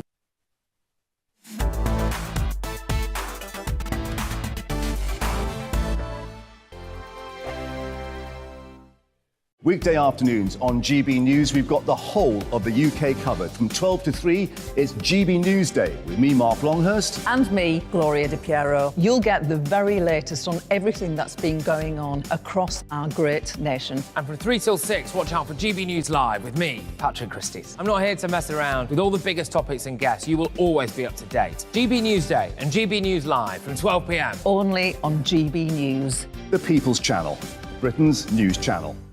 Hello there, it's Eamon Holmes here from Breakfast on GB News. We're not just on your television and your screens, you know. We're on DAB plus digital radio, so you can listen to your favourite shows on the move. If you've not yet listened to GB News Radio, it's very simple. We're on your radio player and TuneIn apps, on your smart speaker, phone or tablet, or online at gbnews.uk. Take us with you wherever you go. GB News Radio. You never have to miss a moment of the People's Channel. Join my show Farage, 7 p.m. till 8 p.m. Monday through Thursday. And there you will get opinion, analysis, debate, and I'll cover stories that nobody else dares to touch. You've been cancelled. Join the club. Oh my goodness me. And then for the last 15 minutes, talking pints. We're over a drink. We have a civilised conversation with someone. We very often disagree, but we do it in a grown-up way. Come and join me on Farage. Hello, I'm Simon Evans. Join me on GB News for Headliners at 11 p.m, where I'll be joined by two of the country's top comedians as we take a look at tomorrow's newspapers tonight. If it's a big story, we'll be covering it, I guarantee, but we'll also have some fun along the way. That's GB News Headliners at 11 p.m. We won't put you to sleep, unlike some of the other pay-per-review shows out there. So join us, 11 p.m, 7 nights a week. Hi there, it's Stephen and Anne. At breakfast from 6 a.m, you'll always be caught up with everything you need to know, the latest headlines, opinions and debates. We'll bring you the good news and the bad, but most of all, we're here for you. Remember, send in your views and let us know what you would like us to talk about. That's because we're your news channel. And every morning at 6 a.m, it's breakfast on GB News. I'm Dan Wootton. Join me Monday to Thursday from 9 to 11 for the feistiest and most fun news debate on TV, where free speech reigns. I'll bring you a sharp take on the day's biggest stories, bombshell newsmaker interviews, and A-list guests. And I guarantee you, no spin, no bias, no censorship, and no reason to go to bed. That's Dan Wootton Tonight, Monday to Thursdays from 9 on GB News.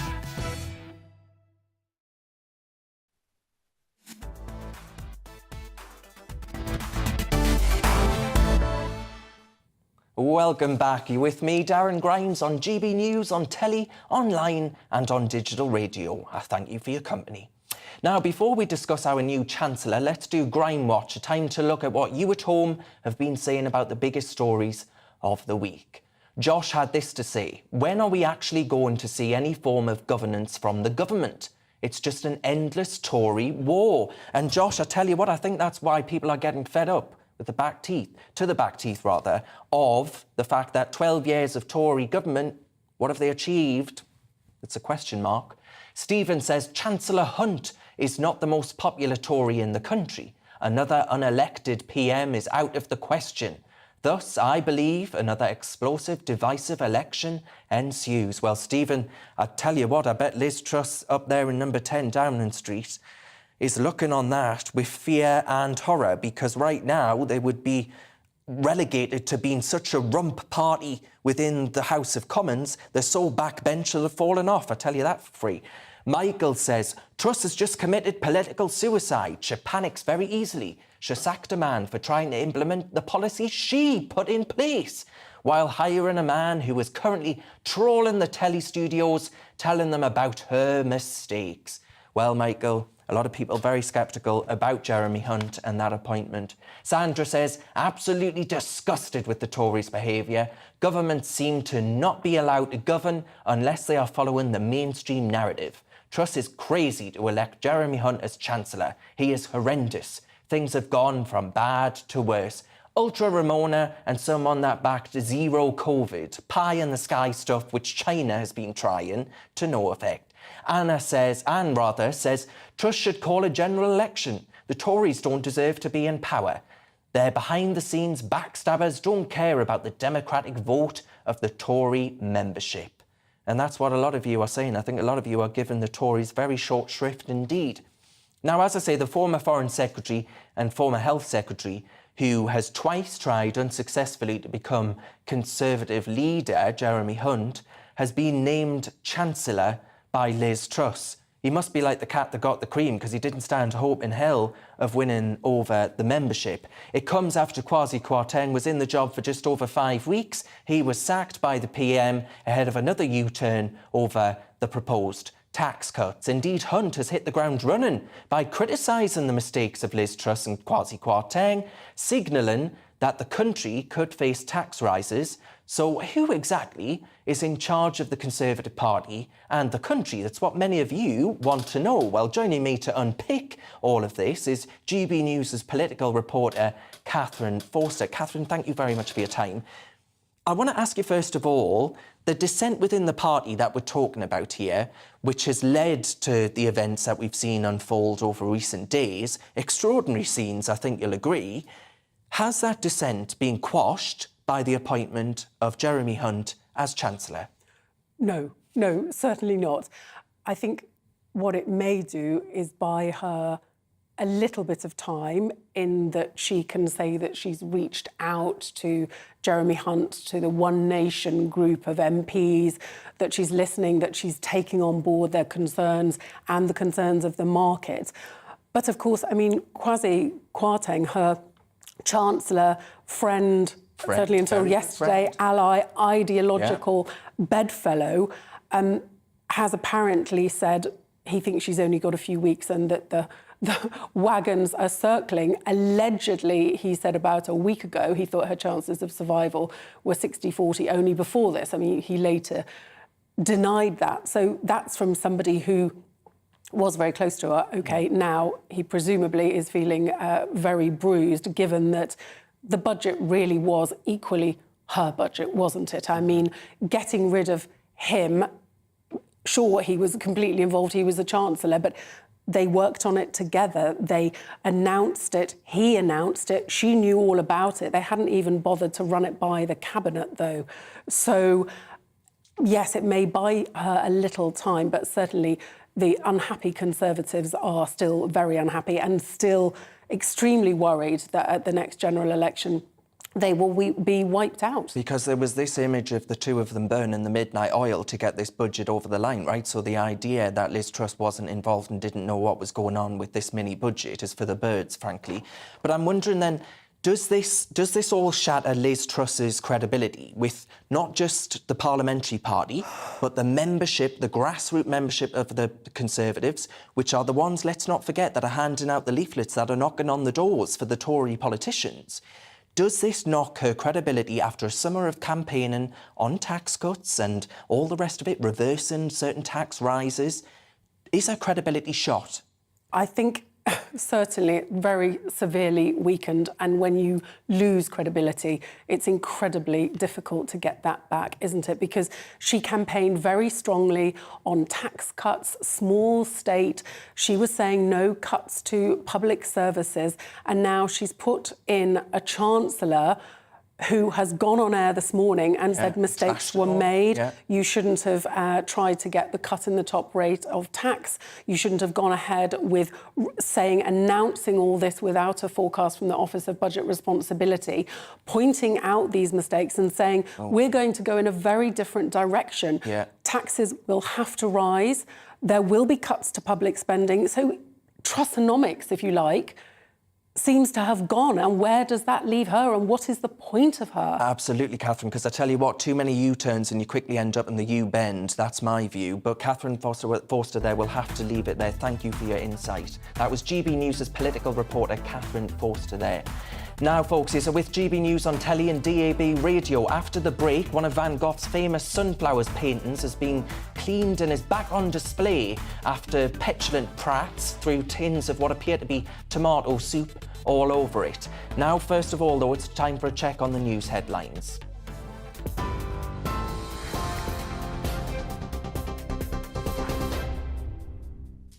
Good afternoon, it's 3:33. I'm Tamsin Roberts in the GB newsroom.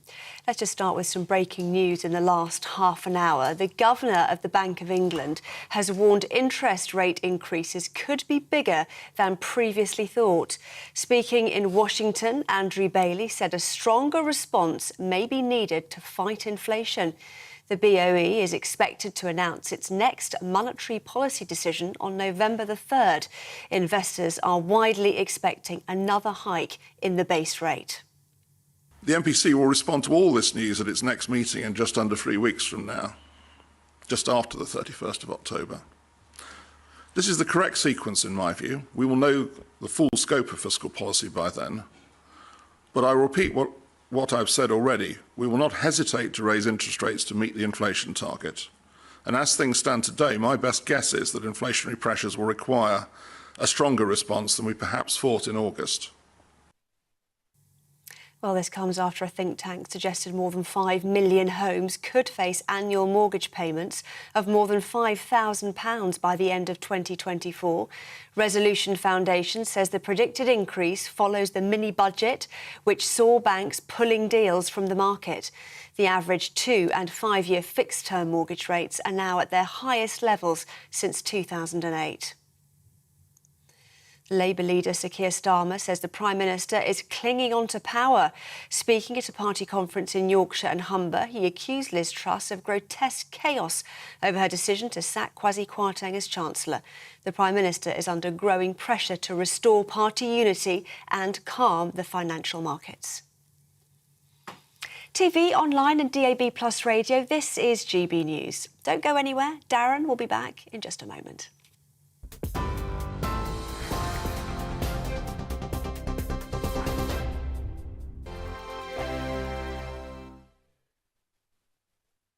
Weekday afternoons on GB News, we've got the whole of the UK covered. From 12 to 3, it's GB News Day with me, Mark Longhurst. And me, Gloria Di Piero. You'll get the very latest on everything that's been going on across our great nation. And from 3 till 6, watch out for GB News Live with me, Patrick Christys. I'm not here to mess around with all the biggest topics and guests. You will always be up to date. GB News Day and GB News Live from 12 p.m. Only on GB News. The People's Channel, Britain's news channel.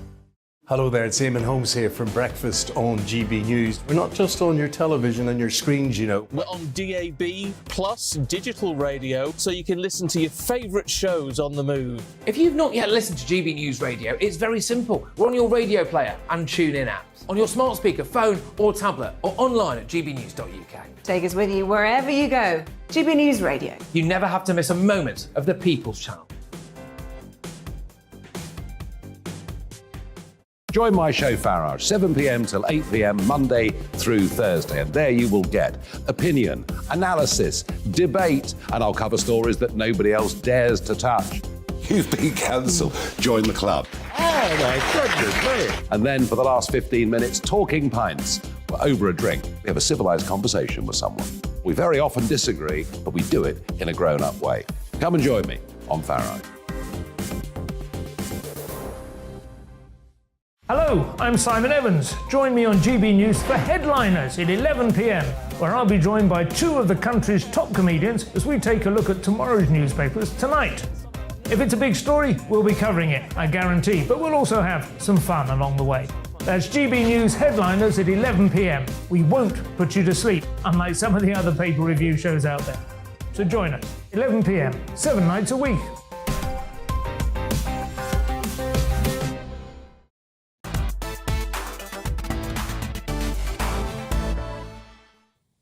Welcome back. You're with me, Darren Grimes, on GB News, on your telly, online and on digital radio.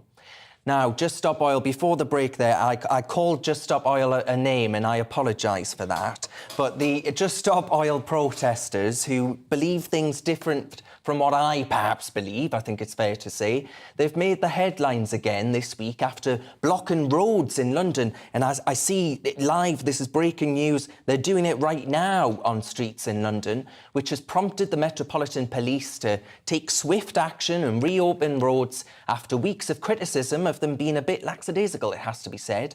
At 9 a.m. on Thursday, 26 Just Stop Oil supporters sat in streets to demand the government halt all new oil and gas consents and licences. But the police had reopened the roads after just half an hour. Cracking work, if you ask me. And yesterday, they threw tomato soup over Van Gogh's The Sunflowers in another showing of disdain for the government's plans to open more fracking sites across the UK. Horrific scenes, actually, and that really made me shudder when I saw that.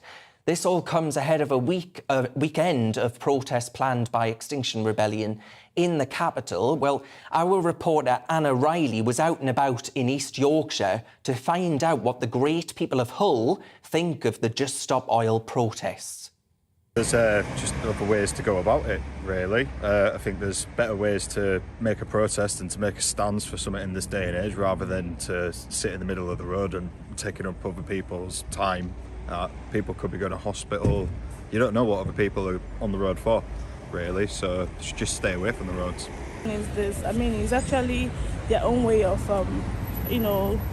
wanting to protest, wanting to tell the government of what they feel, what they think is right and what they think is wrong. So I don't think there's anything wrong with what they are doing.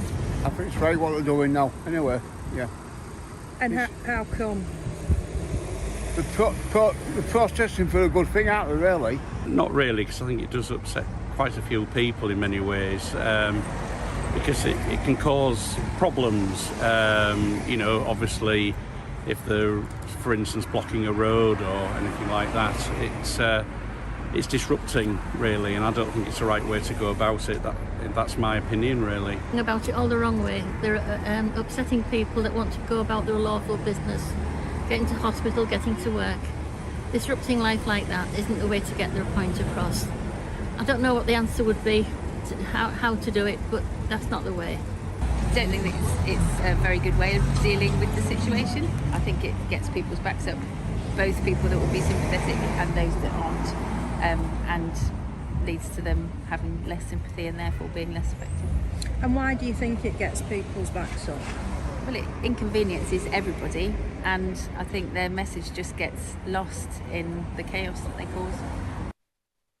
Our reporter Anna Riley there getting the views and opinions of those great people in Hull. And I mean, it's not just inconveniencing people, of course. Ambulances, fire engines, they've been stopped from getting through these protesters. Well, to give his thoughts on this story is the leader of Reform UK, Richard Tice. And Richard will get on to the political madness that's unfolding, I'm sure.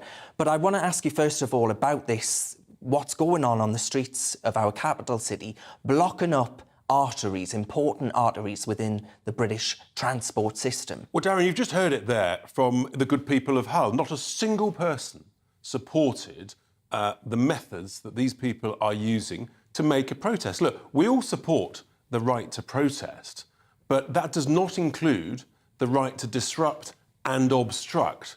And let's be very, very clear.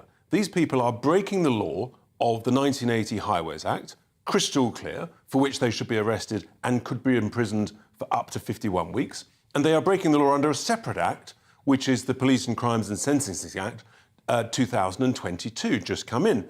Again, about obstructing other people's right to go around their lawful business. And I think that the police have let themselves down.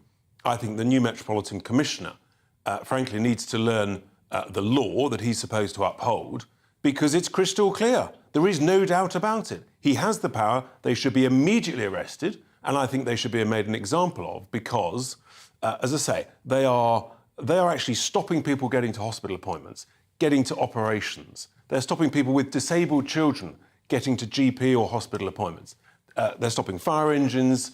It is an absolute outrage. And I think, whatever you think of their cause, and that's a wholly different debate, they are losing any goodwill that they may have had in the way they're conducting their operations. And I think we have to have respect for the law, but equally, our police have got to stop being mamby-pamby, giving them a little bit of water here and there. You know what the French police do? I mean, there's a wonderful video going around, and the French police says, if you're stupid enough to glue your hands to the road, it may hurt a little bit, oh, diddums, when actually the police, quite rightly, remove them from the road, and if that means that it damages a little bit of skin, maybe you should have had the common sense not to glue yourself to the road in the first place. Well, on that point then of namby-pamby policing, as you put it, Suella Braverman has been given it all this, all this and that about how robust policing and all that should be in an age of actually not focusing on what should be politically correct, Richard, which I think is a good point. I think she is right on that actually we need more PCs and less PC, if you know what I mean. But is that actually going to happen, do you think? Is this yet another pledge promised by the Tories that won't be delivered? We all know the Tories always talk the talk on all these issues, particularly from Home Secretaries, and it all sounds very good, and it never happens. They never walk the walk. We never get the action.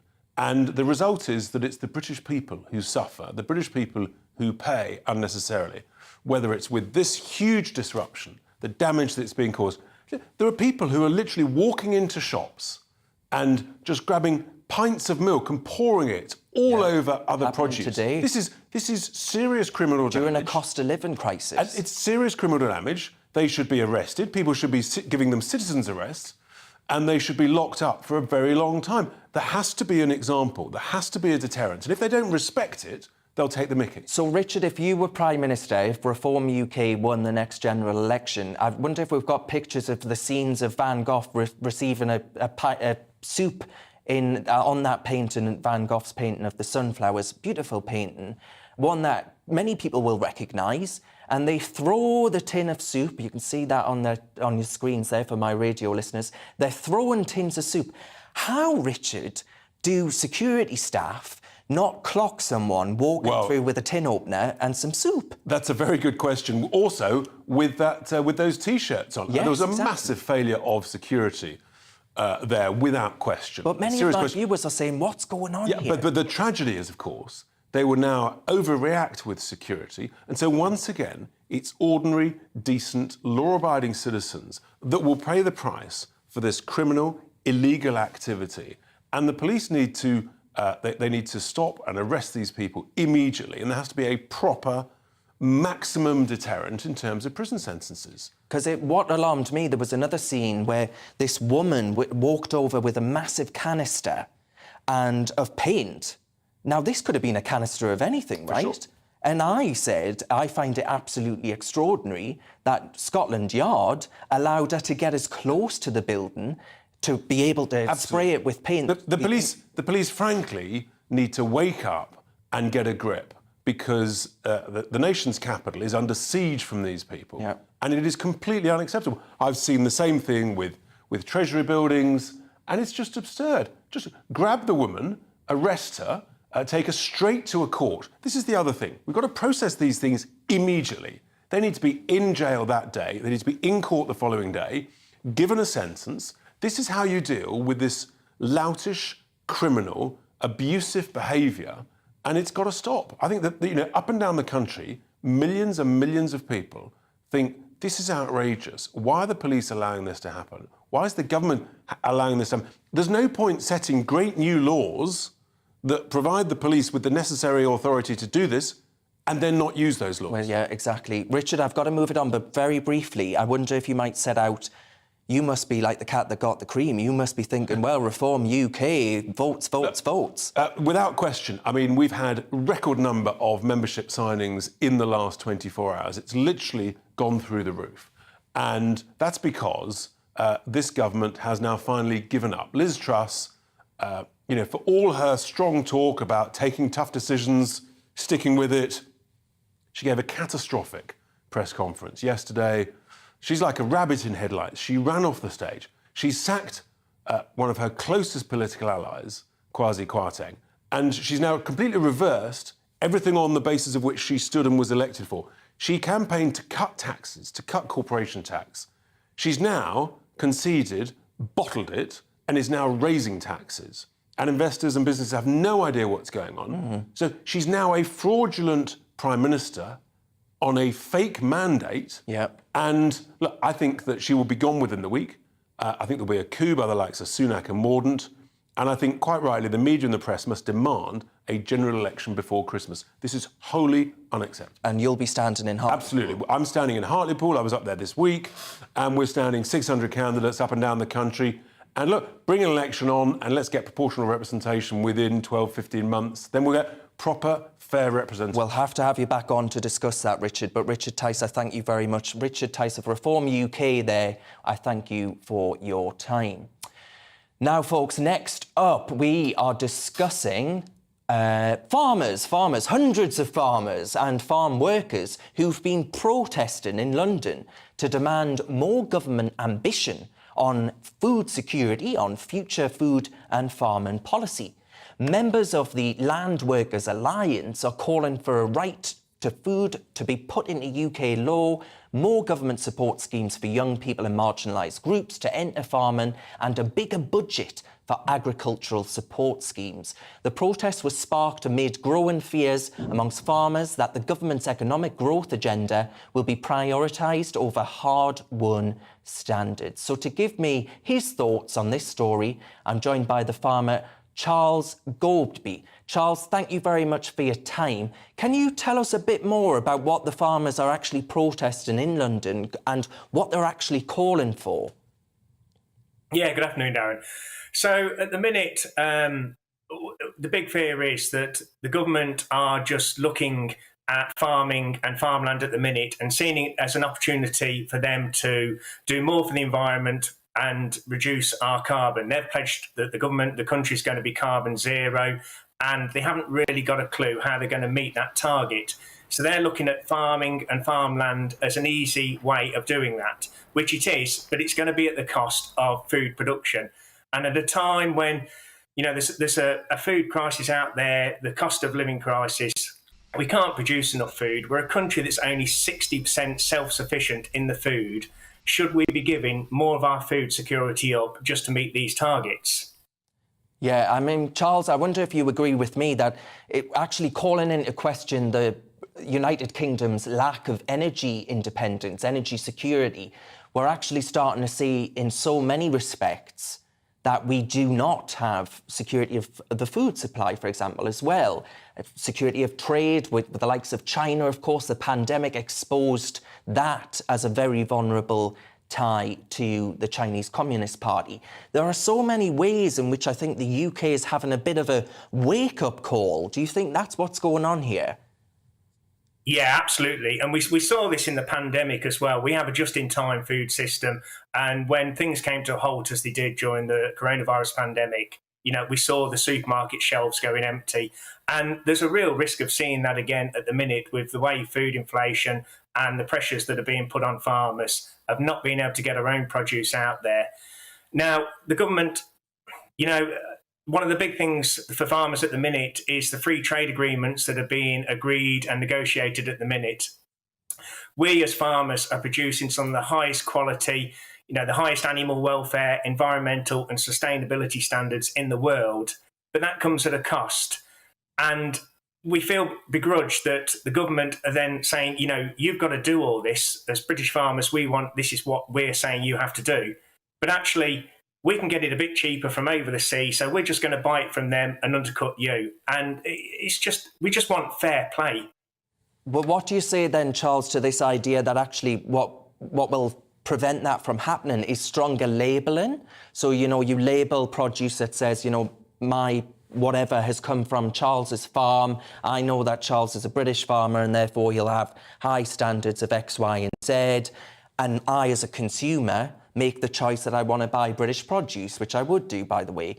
So do you reckon that would be enough to alleviate your concerns?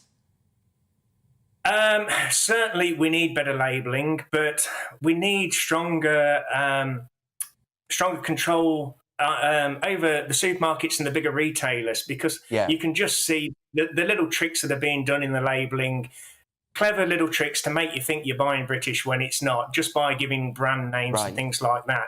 So I think as whole part of the fair trade, we're part of the farm assurance system, the red tractor, which is what they say is from farm to fork, but it's not really, it's farm to supermarket. Okay. I think to get a true farm to fork assurance scheme, we need the supermarkets involved. Interesting and then stuff, be part Charles. of it to assure they give us fair trade. I'm sure many of my viewers are totally behind you and the rest of the farmers out there protesting. So thank you, Charles, for your time.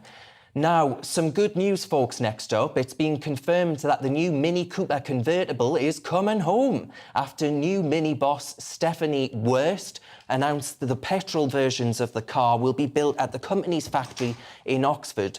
Wurst also announced that the UK will remain at the heart of all Mini production in the future. Well, the broadcaster and journalist Danny Kelly joins me now to give his take on this story. Danny, thank you for your company. Just briefly, if you would, how much of a boost is this announcement for Britain's car industry?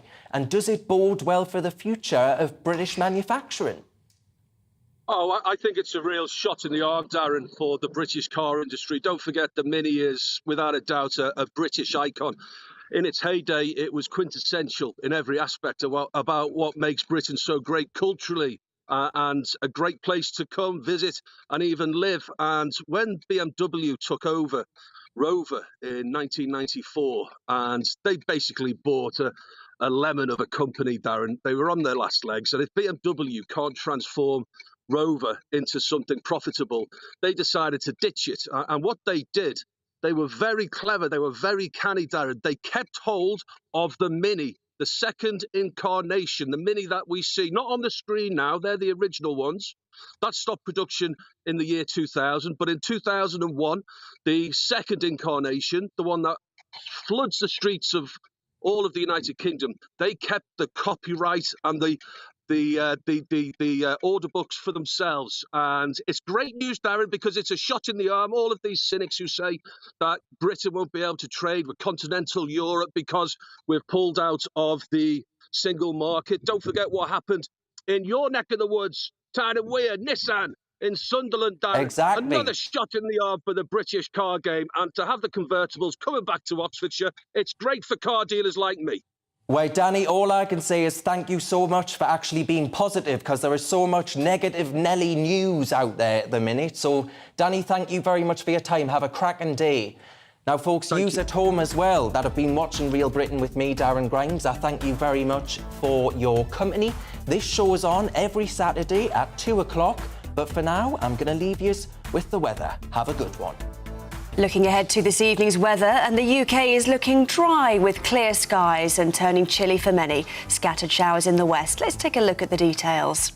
Showers slowly easing this evening with dry and clear spells for most. It'll remain rather windy and gusty, especially